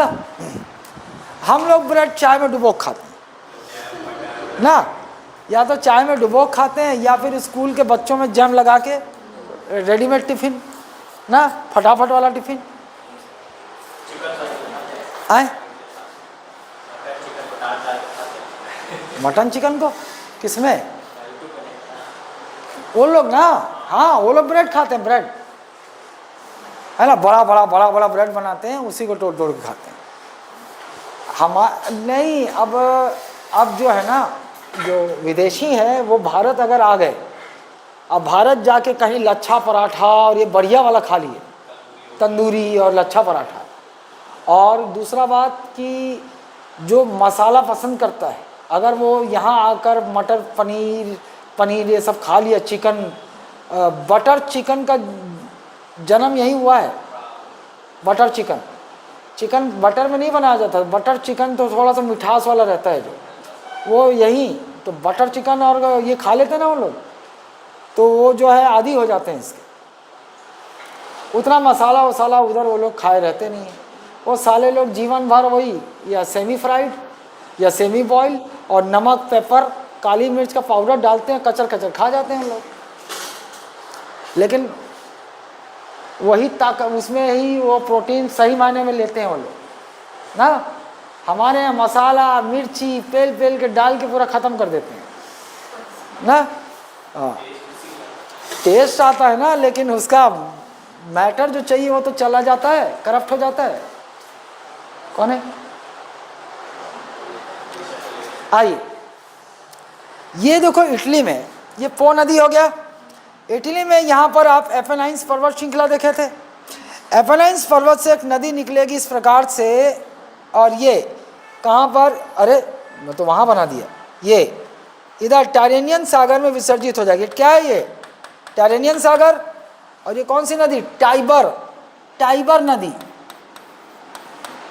टाइबर इंपॉर्टेंट है। टाइबर नदी इटली में बहती है, अपेनाइन पर्वत से निकलती, नीचे की साइड जाती है, टायरेनियन सागर में विसर्जित हो जाती है। टाइबर शहर के तट पर दो प्रमुख चीज़ें हैं। एक तो इटली की राजधानी रोम, एक इटली की राजधानी रोम, एक तो इटली की राजधानी रोम है भैया, रोम है ना, इटली की राजधानी रोम। इटली की राजधानी रोम स्थित है, और इसी में यहाँ पर वेटिकन सिटी। कौन सी सिटी? Vatican city. बता दूं, वेटिकन सिटी की राजधानी कोई राजधानी नहीं है, वो इटली के अंतर्गत, लेकिन एक स्वतंत्र देश है वेटिकन सिटी। यूरोप का, या सिर्फ यूरोप का नहीं, विश्व का सबसे छोटा देश वेटिकन सिटी है ना। Is the smallest country not only of Europe but also of the world. Vatican city केवल 44 हेक्टेयर है इसका एरिया। हाँ, 44 हेक्टेयर, 44 हेक्टेयर और शायद 109 स्क्वायर किलोमीटर है शायद, अगर मेरे को नहीं, एकड़ है, एकड़ 44 हेक्टेयर और 109 एकड़ में फैला हुआ है बस वेटिकन सिटी। अच्छा, ये बात बताओ, जैसे क्रिश्चियनिटी में बहुत सारे होते हैं, एक प्रोटेस्टेंट होते हैं, कैथलिक होते हैं, ये किसका सेंटर है? कैथलिक है ना। कैथलिक जो क्रिश्चियन भी होते हैं ना, वो 2-3 प्रकार के होते हैं, मुझे 2 ही याद आ रहा है अभी मेरे नाम, प्रोटेस्टेंट और कैथलिक। ये कैथलिक चर्च, कैथलिक पूरे वर्ल्ड के कैथलिक ईसाइयों का सर्वोच्च गुरु जो होता है, पोप, वो यहीं बैठता है ना, उसकी सीट यहीं है, वो यहीं बैठता है वेटिकन सिटी में। विश्व के समस्त कैथोलिक ईसाइयों का गुरु पोप यहीं रहता है, पोप का स्थान है ये। ठीक, रोमन कैथोलिक, वेटिकन सिटी, और ये विश्व का सबसे छोटा शहर। ठीक, आ जाइए, टाइबर नदी के किनारे है भैया, टाइबर। एक बार फिर से इधर जाओ, वोल्गा, सबसे उधर से वोल्गा शुरू किए थे। वोल्गा भैया रूस के पीटर्सबर्ग के वल्दाई पहाड़ी से निकली, दक्षिण की ओर बहते हुए कैस्पियन सागर में खत्म हो गई। ये यूरोप की सबसे लंबी नदी, यूरोप की सबसे लंबी नदी वोल्गा, यूरोप की सबसे लंबी नदी वोल्गा। वोल्गा का उद्गम वल्दाई पहाड़ी, पीटर्सबर्ग, रशिया, है ना। वोल्गा का उद्गम वल्दाई पहाड़ी, पीटर्सबर्ग, रशिया, विसर्जन कैस्पियन सागर। उसके बाद इसी वल्दाई पहाड़ी की दूसरे छोर से एक और नदी निकलती, नाइपर, एक और नदी नाइपर। नाइपर भी दक्षिण की ओर बहती है, रूस में बहती है, लेकिन रूस के बाद यूरोप के दो देशों में घुसती है, बेलारूस और यूक्रेन, बेलारूस और यूक्रेन, और यूक्रेन में जाकर ये काला सागर में विसर्जित हो जाती है। और नाइपर नदी के किनारे यूक्रेन की राजधानी कीव स्थित है। उसके बाद उसके बगल में, उसके इधर आ जाओ पोलैंड में। पोलैंड में हमने एक नदी देखी, विस्टुला, विस्टुला। पोलैंड में नीचे से उत्तर की ओर बह रही है, उत्तर की ओर जा रही है ना, उल्टा जा रही है, ये उत्तर की ओर बह रही है और काला सागर में जाकर विस्टुला विसर्जित हो गई, बाल्टिक सागर में विसर्जित हो गई। और विस्टुला नदी के किनारे पोलैंड की राजधानी वार्सा स्थित है। फिर बगल में आ जाओ ओडर, फिर बगल में आ जाओ ओडर। ओडर नदी किसकी सीमा बना रही? पोलैंड और जर्मनी। ओडर नदी उत्तर की दिशा में बहते हुए पोलैंड और जर्मनी की सीमा बनाते हुए बाल्टिक सागर में विसर्जित। फिर इधर आ जाते हैं अपन, जर्मनी में आ गए। जर्मनी, चेक रिपब्लिक से एक नदी निकलती है राइन, एल्बे, एल्बे। चेक रिपब्लिक से एक नदी निकली एल्बे, एल्बे चेक रिपब्लिक से निकली और जर्मनी में घुस गई, और जर्मनी में बहते हुए नॉर्थ सी में जाकर विसर्जित हो गई। ठीक, एल्बे। एल्बे की दाईं ओर से एक सहायक नदी आती, कौन सी? स्प्री। और स्प्री नदी के किनारे जर्मनी की राजधानी बर्लिन स्थित है। जर्मनी की राजधानी बर्लिन कौन सी नदी पर? स्प्री। जर्मनी की राजधानी बर्लिन कौन सी नदी पर? स्प्री। नीचे आ जाओ, नीचे आ जाते हैं अपन, स्विट्जरलैंड के एल्प्स पर्वत से राइन नदी निकलती है। राइन नदी स्विट्जरलैंड से निकली, फ्रांस और जर्मनी की सीमा बनाएगी, फ्रांस और जर्मनी। तो फ्रांस और जर्मनी की सीमा कौन सी नदी? राइन। फ्रांस और जर्मनी की सीमा कौन सी नदी बनाएगी? राइन। और राइन नदी इस सीमा में बहते हुए दो पहाड़ों के बीच से भ्रंश घाटी में बहती है। दो पहाड़ कौन? फ्रांस की ओर कौन सा? फ्रांस की ओर वोस्जस, फ्रांस की ओर वोस्जस, और जर्मनी की सीमा में ब्लैक फॉरेस्ट। इन दोनों के बीच से भ्रंश घाटी में बहती है, सीमा बनाती है। फिर कहाँ घुसेगी? नीदरलैंड्स। जर्मनी में घुसती है, जर्मनी से पहुंचती नीदरलैंड्स, और नीदरलैंड्स में जाकर कहाँ विसर्जित हो जाएगी? नॉर्थ सी। कहाँ? नॉर्थ सी में विसर्जित हो जाएगी। और इसके मुहाने पर, माउथ पर कौन सा बंदरगाह शहर है? रॉटरडैम। नीदरलैंड्स में रॉटरडैम पोर्ट स्थित है। उसके बाद नीचे आ जाओ, इसी फ्रांस में, फ्रांस की जो प्रमुख नदी है वो कौन सी नदी? सीन नदी। फ्रांस की प्रमुख नदी सीन नदी। सीन नदी कहाँ जाकर विसर्जित हो जा रही है? English channel. वो देखो यहीं तो फंसाएगा, इंग्लिश चैनल। सीन नदी कहाँ जाकर विसर्जित हो रही है? English channel. और सीन नदी के किनारे एक राजधानी स्थित है, फ्रांस की राजधानी पेरिस। और पेरिस को आप जानते हो, फैशन, प्रसाधन सामग्री, है ना, प्रसाधन सामग्री के लिए जानी जाती ना।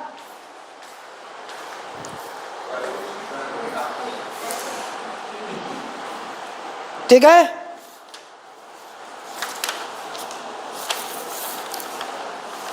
आइए, ये हो गया। अब इधर आइए, यहां पर ये देख लिया आप, ये कौन सी नदी? टैगस। कौन सी नदी? टैगस नदी। टैगस नदी स्पेन में पैदा होती है, पश्चिम दिशा की ओर बहते हुए पुर्तगाल में जाकर अंध महासागर में विसर्जित। और टैगस नदी के किनारे पुर्तगाल की राजधानी लिस्बन स्थित है। पुर्तगाल की राजधानी लिस्बन। स्पेन की राजधानी मैड्रिड है क्या? मैड्रिड। चलो अभी जरूरत नहीं, इधर आओ। रोन नदी देखो, रोन नदी स्विट्जरलैंड के जिनेवा झील से निकलेगी। रोन नदी नीचे की ओर बहेगी, साउथ की ओर, और फ्रांस में आकर ये लियोन की खाड़ी में विसर्जित। रोन इधर आइए, आइए इटली में दो नदी पो और टाइबर, इटली में दो नदी पो और टाइबर, इटली में दो नदी पड़ेंगे पो और टाइबर। इटली के ऊपरी हिस्से में पो नदी बहती है और पो नदी एक मैदान बनाती है इटली के ऊपरी हिस्से में, लंबार्डी का मैदान, लंबार्डी का मैदान। तो कौन सी नदी लंबार्डी का मैदान बनाती? पो नदी। और लंबार्डी का मैदान में किस फसल की खेती की जाती? पैडी। नीचे आ जाइए टाइबर, एपेनाइन पर्वत से निकली एक नदी टाइबर। टाइबर के किनारे दो महत्वपूर्ण देश स्थित हैं, एक तो इटली की राजधानी रोम स्थित है और एक देश वेटिकन सिटी, दुनिया की सबसे छोटी कंट्री ना। आइए ये हो गए, बस थोड़ा सा संभाल लो। अब डेन्यूब देख लेते ना, एक महत्वपूर्ण नदी भैया, क्योंकि डेन्यूब जो है वो खासकर पूछेगा कहाँ से बहती है। अरे यार सबों मैप भर के कहा,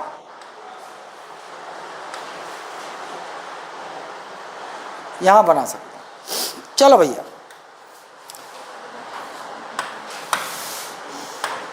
डेन्यूब कहां से निकलती है? डेन्यूब इंपॉर्टेंट है, ब्लैक फॉरेस्ट, जर्मनी है ना, जर्मनी के ब्लैक फॉरेस्ट, ब्लैक फॉरेस्ट से एक नदी निकलेगी डेन्यूब, ध्यान से ना। यहां से निकलेगी ब्लैक फॉरेस्ट से, कहां जाएगी? ऑस्ट्रिया। कहां घुसेगी? रुको एकदम एक बार देख लेते हो, हाँ ऑस्ट्रिया में घुसेगी। चलो यहां से सीधे घुसेगी ऑस्ट्रिया में ना, ऑस्ट्रिया, और इधर पे आएगी ये देखो सर्बिया और हंगरी, ऑस्ट्रिया सर्बिया की बाउंड्री में बहेगी, कहाँ घुस जाएगी? हंगरी ना, हंगरी में घुस जाएगी। फिर हंगरी के बाद नीचे आ जाओ, देखो नीचे, हंगरी के नीचे ये दिख रहा है आपको, ये देखो, ये बॉर्डर पे बह रही है, बॉर्डर पे बहते हुए क्रोएशिया और हंगरी के बॉर्डर, ध्यान दो, क्रोएशिया और हंगरी के बॉर्डर, क्रोएशिया मिस हो गया था, क्रोएशिया और हंगरी के बॉर्डर में बहते हुए कहाँ जाएगी? ये कौन सा है? नीचे सर्बिया, नीचे क्या है? ये सर्बिया है, ये यहाँ के बॉर्डर में बहेगी, ठीक, सर्बिया के बॉर्डर में बहते हुए सर्बिया में घुस जाएगी। देखो सर्बिया के बॉर्डर में कुछ देर बहेगी, सर्बिया में घुस जाएगी। फिर देखो ये कौन सा बॉर्डर? ये रोमानिया, और ये नीचे रोमानिया और बुल्गारिया, ये वह बुल्गारिया। अब ये सीमा में बहते हुए यहाँ चली जाएगी और यहाँ सीमा में बहेगी, और ये चली गई ब्लैक सागर। ध्यान दो आप, डेन्यूब कहीं भी, मतलब डेन्यूब इंपॉर्टेंट नदी है, तो इसलिए इसका वाला जरूर फ्लो याद रखना है आपको, क्योंकि टब बनाना होगा ना तो वो सोचेगा चलो साला डेन्यूब का कहाँ से बहती है, ये बना देता। कहाँ से निकली? Black forest. कहाँ से निकली? ब्लैक फॉरेस्ट जर्मनी से निकली। जर्मनी से घुसी कहाँ? ऑस्ट्रिया। जर्मनी से कहाँ घुसी? ऑस्ट्रिया। ऑस्ट्रिया में घुसने के बाद ये सर्बिया और ऑस्ट्रिया की सीमा बनाएगी, सर्बिया और ऑस्ट्रिया की सीमा बनाएगी। तो देखो सीमा, आपसे एक क्वेश्चन और बन सकता है, एक तो किसने सर्बिया और हंगरी की सीमा बनाई, सर्बिया और ऑस्ट्रिया की सीमा बनाई ना, एक और सीमा आपको नीचे दिख रहा है, क्रोएशिया और हंगरी की सीमा बना रही, क्रोएशिया और हंगरी की सीमा बना रही। फिर एक और आप देखोगे हंगरी और सर्बिया की सीमा बना रही। फिर नीचे आ जाओ, यहाँ पे देखो आप, यहाँ पर रोमानिया और बेलारूस की सीमा बना रही है। कहाँ? वो स्लोवाकिया है रे, स्लोवाकिया, सॉरी, ये सर्बिया, ये स्लोवाकिया। इधर आओ, इधर देखो कुछ देर तक सीमा, ये बीच में मोल्डोवा है, ये मोल्डोवा, ये कौन सा देश? मोल्डोवा। कुछ देर मोल्डोवा की सीमा बनाएगी। देख लो, ध्यान दे लो डेन्यूब नदी को एक बार। डेन्यूब नदी निकली जर्मनी के ब्लैक फॉरेस्ट से, ऑस्ट्रिया में घुस गई। ऑस्ट्रिया में घुसने के बाद ये गई और स्लोवाकिया और ऑस्ट्रिया की सीमा बनाई, हंगरी में घुस गई। ऑस्ट्रिया और स्लोवाकिया की सीमा बनाते हुए हंगरी में घुस गई। नीचे हंगरी में नीचे जाकर हंगरी और क्रोएशिया की सीमा बना रही, क्रोएशिया, हंगरी और क्रोएशिया की सीमा में बही। आगे चली सर्बिया, हंगरी और सर्बिया की सीमा में बही, घुस गई। आगे चलकर ऊपर रोमानिया, नीचे बुल्गारिया, ये बेलारूस ऊपर है ना, बुल्गारिया ये, रोमानिया बुल्गारिया की सीमा बनाई, और आगे चलकर मोल्डोवा और यूक्रेन, मोल्डोवा और यूक्रेन की सीमा बनाते हुए यूक्रेन में ही काला सागर में जाके विसर्जित हो गई। बात क्लियर है ना? एक और आपको याद रखना है, असल में ये 10 देशों से होकर गुजरती, ये इकलौती ऐसी नदी है जो 10 देशों से होकर गुजरती। कितने देशों से? 10 देशों से। कुछ जगह मोल्डोवा को लेते हैं, कुछ जगह नहीं लेते हैं, लेकिन आप मोल्डोवा को मान लो, विवादित हो जाएगा वैसे भी। मोल्डोवा को मिलाकर 10 देशों से गुजरती है, एक दुनिया की इकलौती नदी जो इतने सर्वाधिक देशों से होकर बहती है, और ये दुनिया की इकलौती नदी है जिस पर सर्वाधिक देशों की राजधानियां स्थित हैं इसके तट पर। पहले इधर देखो, सबसे पहले ऑस्ट्रिया की राजधानी वियना, ऑस्ट्रिया की राजधानी वियना, ऑस्ट्रिया की राजधानी वियना। स्लोवाकिया, स्लोवाकिया की राजधानी ब्रातिस्लावा, स्लोवाकिया की राजधानी ब्रातिस्लावा। नीचे आ जाओ, हंगरी की राजधानी बुडापेस्ट, हंगरी की राजधानी बुडापेस्ट। और उसके बाद सर्बिया की राजधानी क्या है? सर्बिया की राजधानी वेललैंड है, साला बेलग्रेड है। वही बोलो, वेललैंड कहां से पहुंच गए? बेलग्रेड, बेलग्रेड याद रखना। डेन्यूब नदी के तट पर 4 देशों की राजधानियां स्थित है। ऑस्ट्रिया की राजधानी वियना, ऑस्ट्रिया की राजधानी वियना। स्लोवाकिया की राजधानी ब्रातिस्लावा, स्लोवाकिया की राजधानी ब्रातिस्लावा, स्लोवाकिया की राजधानी ब्रातिस्लावा। ओकर बाद नीचे आ जाओ, हंगरी की राजधानी बुडापेस्ट, हंगरी की राजधानी बुडापेस्ट, हंगरी की राजधानी बुडापेस्ट। सर्बिया की राजधानी बेलग्रेड, सर्बिया की राजधानी बेलग्रेड, सर्बिया की राजधानी बेलग्रेड। ठीक, क्लियर है? डेन्यूब, इस प्रकार नदी का तंत्र है हमारे यहाँ। रुक जाओ, एक बचा बहुत इंपॉर्टेंट नदी, रुको रुको, ये देखो इधर पेनाइन पर्वत से एक नदी इस प्रकार से निकलती है। कौन सी नदी? थेम्स। कौन सी नदी? थेम्स नदी। भैया पवित्र नदी मानी जाती है इधर थेम्स, जैसे हमारे गंगा है। इधर पे इटली की गंगा किसको बोलते हैं? पो को।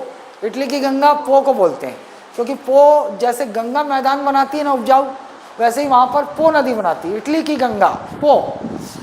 अब यहाँ पर आइए, थेम्स इनकी पवित्र नदी है और इसके किनारे ही स्थित है लंदन की राजधानी। एक दिया याद रखना, कौन सी दिशा में बह रही है और कहाँ गई? नॉर्थ सी में ना, नॉर्थ सी में जाके विसर्जित हुई थेम्स नदी। इसके किनारे पर 2 शहर, एक तो यूके की राजधानी लंदन, यूके की राजधानी, यूके की राजधानी भी लंदन, इंग्लैंड की राजधानी भी लंदन। ठीक, हाँ, यूके की राजधानी भी लंदन और इंग्लैंड की राजधानी भी लंदन। कौन? वो उधर डबल सिटीजनशिप चलता है ना। हाँ, यूके का सिटीजनशिप भी रहेगा, लंदन इंग्लैंड का भी रहेगा। कुछ चीज़ें नोनी बस होती है तो होती हैं। एक और इसके ऑक्सफोर्ड शहर, ऑक्सफोर्ड, ऑक्सफोर्ड शहर, अरे शहर है वो, वहाँ पर यूनिवर्सिटी है तो ऑक्सफोर्ड यूनिवर्सिटी। ऑक्सफोर्ड शहर भी स्थित है। थेम्स नदी के किनारे यूके की राजधानी लंदन भी स्थित है और ऑक्सफोर्ड शहर भी स्थित है। ऑक्सफोर्ड, थेम्स है ना। और ये दिख रहा है कैम्ब्रियन पर्वत, यहां भी एक नदी निकलती है नोनी। और ऐसे ये देखो, दिख रहा है ये आयरिश, क्या है ये?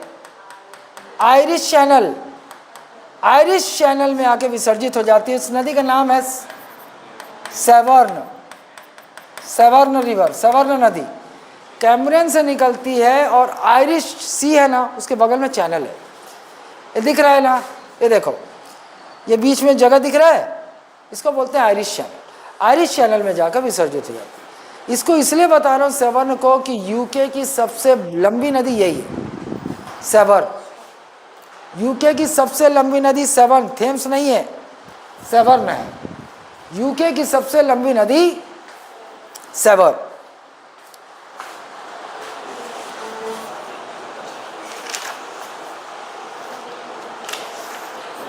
आइए, बस 10 मिनट में सब कुछ हो जाएगा। अबे तुम लोगों का नंबर आएगा, वो लोग वीडियो लेट है। अरे कैसे नहीं होगा? अरे आज का समय है, शनिवार का समय है, बढ़िया समय बना, कैसे याद नहीं होगा? अरे इतना स्लो मत बन, चलो यार।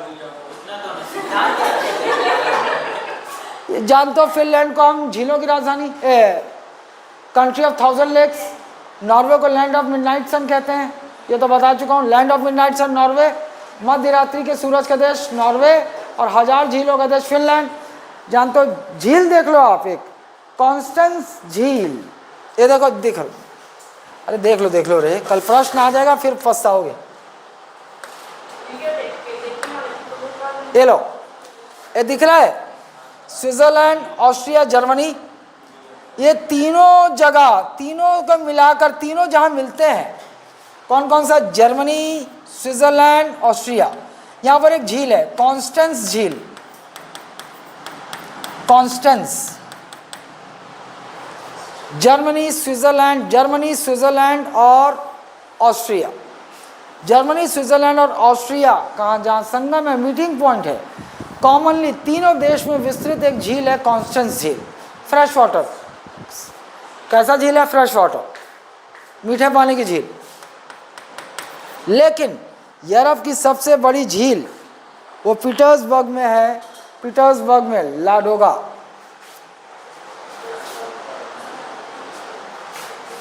यहां पर है झील, सबसे बड़ी झील यूरोप की, लाडोगा।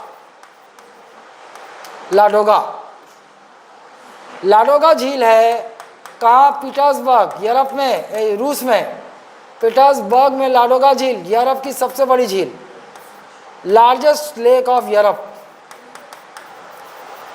यूरोप की सबसे बड़ी झील लाडोगा झील, पीटर्सबर्ग, रशिया।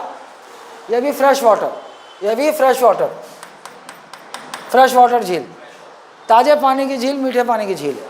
और इसी के नीचे एक और झील है, ओनेगा।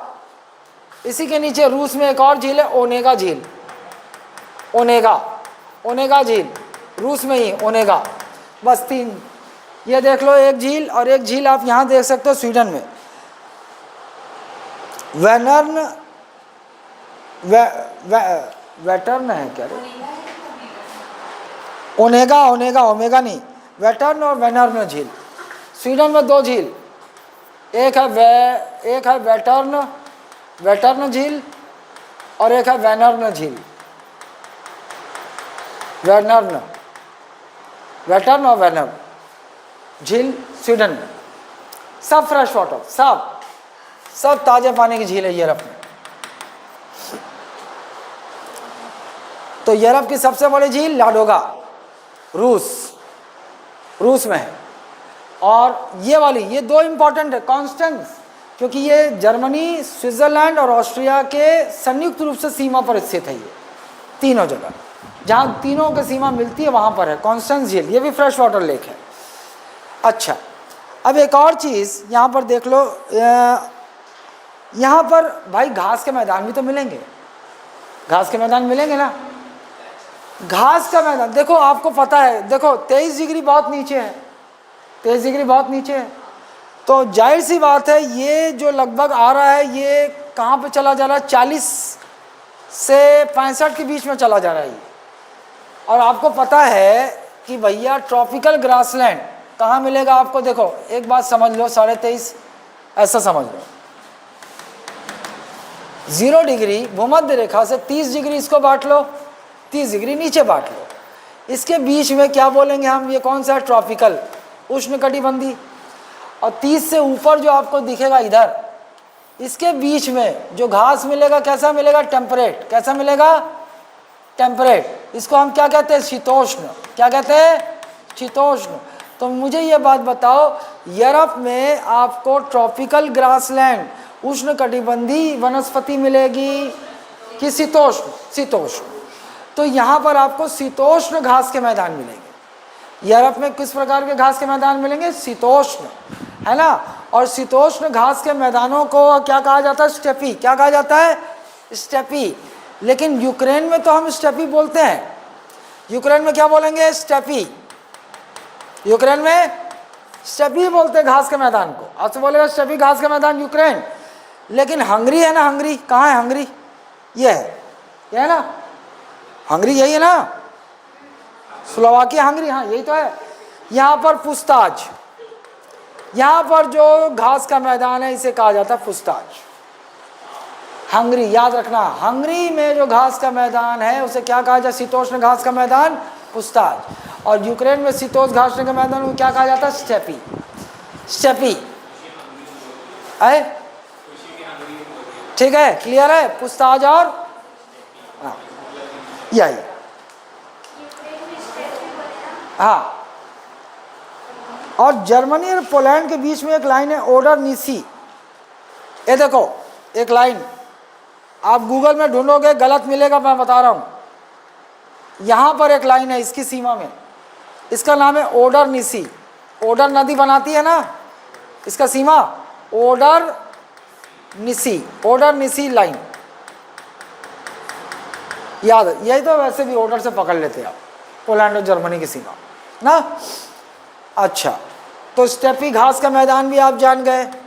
हालांकि ऐसा घास तो हरा होगा, सूख जाएगा तब पीला होता पहले। ये घास का मैदान, ये पुस्ताज, हंगरी में घास का मैदान।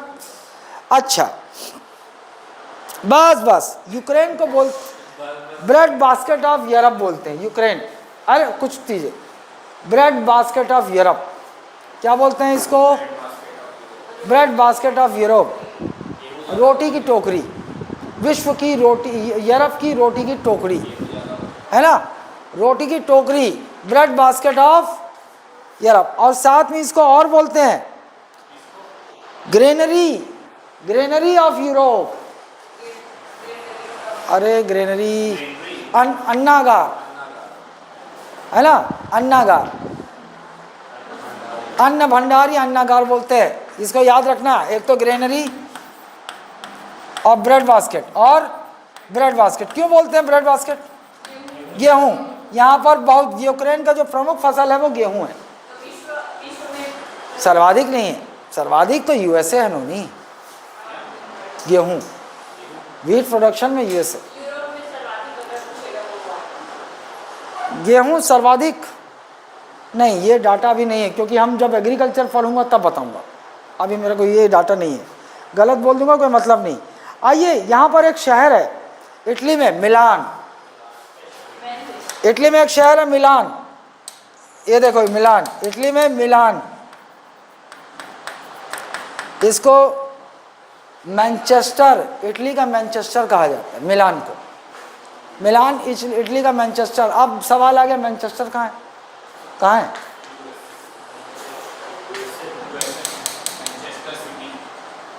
यहाँ है भैया मैनचेस्टर। मैनचेस्टर किस लिए जाना जाता है? सूती कपड़ों का उद्योग, कॉटन अपैरल उद्योग। सबसे बड़े कॉटन ही तो वजह बना था ब्रिटिश रेवोल्यूशन का, इंडस्ट्रियलाइजेशन, औद्योगिकरण। हमारे यहाँ से कॉटन ले जाके वहाँ औद्योगिकरण कर रहे थे, और यहाँ वाले गोबर खा रहे थे ना, अभी भी खा रहे हैं, ठीक। तो मैनचेस्टर सूती कपड़ों का उद्योग के लिए जाना जाता है विश्व में, सूती कपड़ों का उद्योग, है ना। इंडस्ट्री कौन सा? कॉपर अपैरल इंडस्ट्री के लिए जाना जाता है, इसीलिए तुलना की जाती है मैनचेस्टर और इटली का मैनचेस्टर मिलान। और यहाँ पर एक और है, एक और शहर है तुरीन। ये इटली का डेट्रॉयट कहा जाता है, इटली का डेट्रॉयट, तुरीन, इटली का डेट्रॉयट, तुरीन, ठीक है। एक और चीज़ कभी पूछ दे आपसे, डॉगर फिश बैंक यहाँ है, नॉर्थ सी में है, यहाँ पर डॉगर डॉगर फिश बैंक, मतलब मछली उद्योग यहाँ है, यहाँ बहुत मछली मिलती है, डॉगर फिश बैंक। अच्छा, बस हम एकदम निपटारे की ओर पहुँच ही रहे हैं।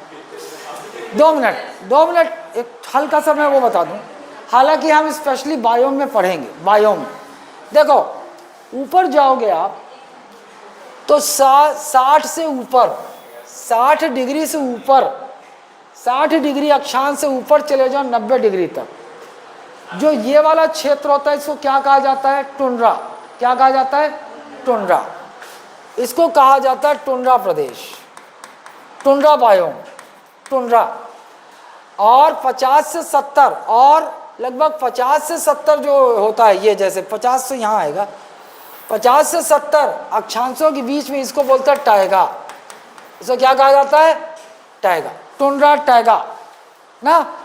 और जब इक्वेटर के पास अपन आ जाते हैं तो क्या मिलता है भैया अपने को? टेम्परेट। अब ये 40 से इसके बीच में, 30 से इसके बीच में क्या मिलेगा अपने को? टेम्परेट मिलेगा ना।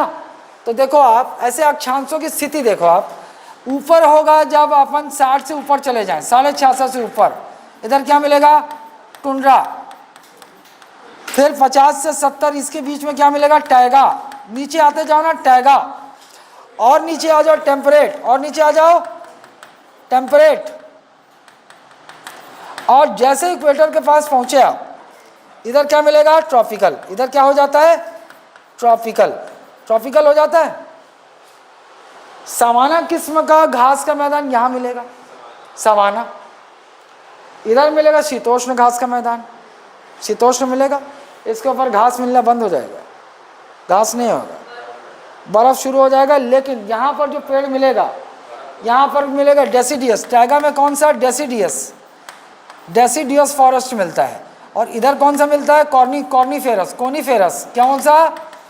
कोनधारी। एकदम ऊंचाई पर चले जाओगे, बर्फ बहुत होता है वहाँ, और वहाँ की पत्तियाँ तो सड़ जाएंगी ना, बर्फ रुक जाएगा। तो ऐसे उन वहाँ के वनस्पतियों ने अपने आप को ऐसा विकसित कर लिया है कि पत्तियाँ एक तो चिकनी होती कि बर्फ़ टिक ना पाए ज़्यादा दिन तक, ऐसे भी टीका ढका रहता है लेकिन कुछ समय बाद धीरे धीरे धीरे धीरे स्लिप हो जाता है। और एक और चीज़, नोकीली होती, पत्तियाँ नोकीली होती ना। तो इन वनस्पतियों ने इन लाखों करोड़ों सालों में अपने आप को उस क्लाइमेट से अपने आप को अडाप्ट कर लिया है ना। ये हम पढ़ेंगे डिटेल में, थोड़ा सा बता रहा हूँ। इसके ऊपर तो बर्फ़ जमा रहेगा, पूरा बर्फ़ जमा रहेगा। यहाँ मिलेगा आपको लाइकेन। इधर विशेष प्रकार के घास मिलते हैं जो बहुत छोटे छोटे थे, रंगीन रंगीन, है ना। बर्फ़ हटेगा ना तो क्या मिलेगा आपको? यहाँ लाइकेन मिलेगा, लाइकेन और मोजेस मिलेगा, लाइकेन और मोजेस मिलेगा। और टाइगा में आ जाओ तो टाइगा में जो आपको किस प्रकार के वहाँ वृक्ष भी मिलने शुरू हो जाएंगे? डेसिडियस। कैसे? डेसिडियस, पतझड़, एवरग्रीन, कॉनिफेरस। सॉरी, यहाँ लाइकेन मोनस यहाँ मिलेगा आपको। ये देखो, टुंड्रा में मिलेगा आपको एक खास किस्म का घास। बस टुंड्रा क्षेत्र में मतलब 65 डिग्री के ऊपर चलते जाओ। यहाँ पर आपको एक विशेष, जब बर्फ़ हटेगा, कभी बहुत कम होता है, बहुत कम बर्फ़ हटेगा, तो यहाँ खास किस्म की एक घास मिलती है जिसको हम क्या कहते हैं? लाइकेन, और क्या बोलते हैं? मोजेस ना। टाइगा में आ जाओ, टाइगा में यहाँ आपको कॉनिफेरस माउंटेन मिलेगा, कॉनिफेरस शंकुधारी वन मिलेंगे आप। कैसे वन? शंकुधारी वन। टेम्परेट में आ जाओ तो टेम्परेट में भैया आपको जंगल भी मिलते हैं, घास भी मिलते हैं। टेम्परेट में कौन सा? डेसिडियस, पतझड़ वन बोलते हैं, पतझड़ बोलते हैं ना इसको, डेसिडियस, एवरग्रीन डेसिडियस फॉरेस्ट बोलते हैं। यहाँ मिलेगा। और यहाँ पर आपको शीतोष्ण घास के मैदान मिलेंगे। कैसे? शीतोष्ण, जिसको कौन सा टाइप बोलते हैं? स्टेपी। और इधर आ जाओ, स्टेपी यूरोप में मिलता है और उधर मिलेगा रूस साइड। यहाँ पर आ जाओ तो यहाँ पर आपको भैया मिलेगा रेन फॉरेस्ट, वर्षा वन मिलते हैं ट्रॉपिक्स में आपको, है ना। मानसूनी फॉरेस्ट मिलेंगे, वर्षा वन मिलेंगे। और जो घास के मैदान मिलते हैं कौन से टाइप के? सवाना घास के मैदान मिलेंगे, जिनको अलग अलग जगह पर अलग अलग लोकल नामों से जाना जाता है। बात को समझ रहे हो? तो यहाँ पर टाइगा में वो हो गया, मैं भी परेशान हो गया साला।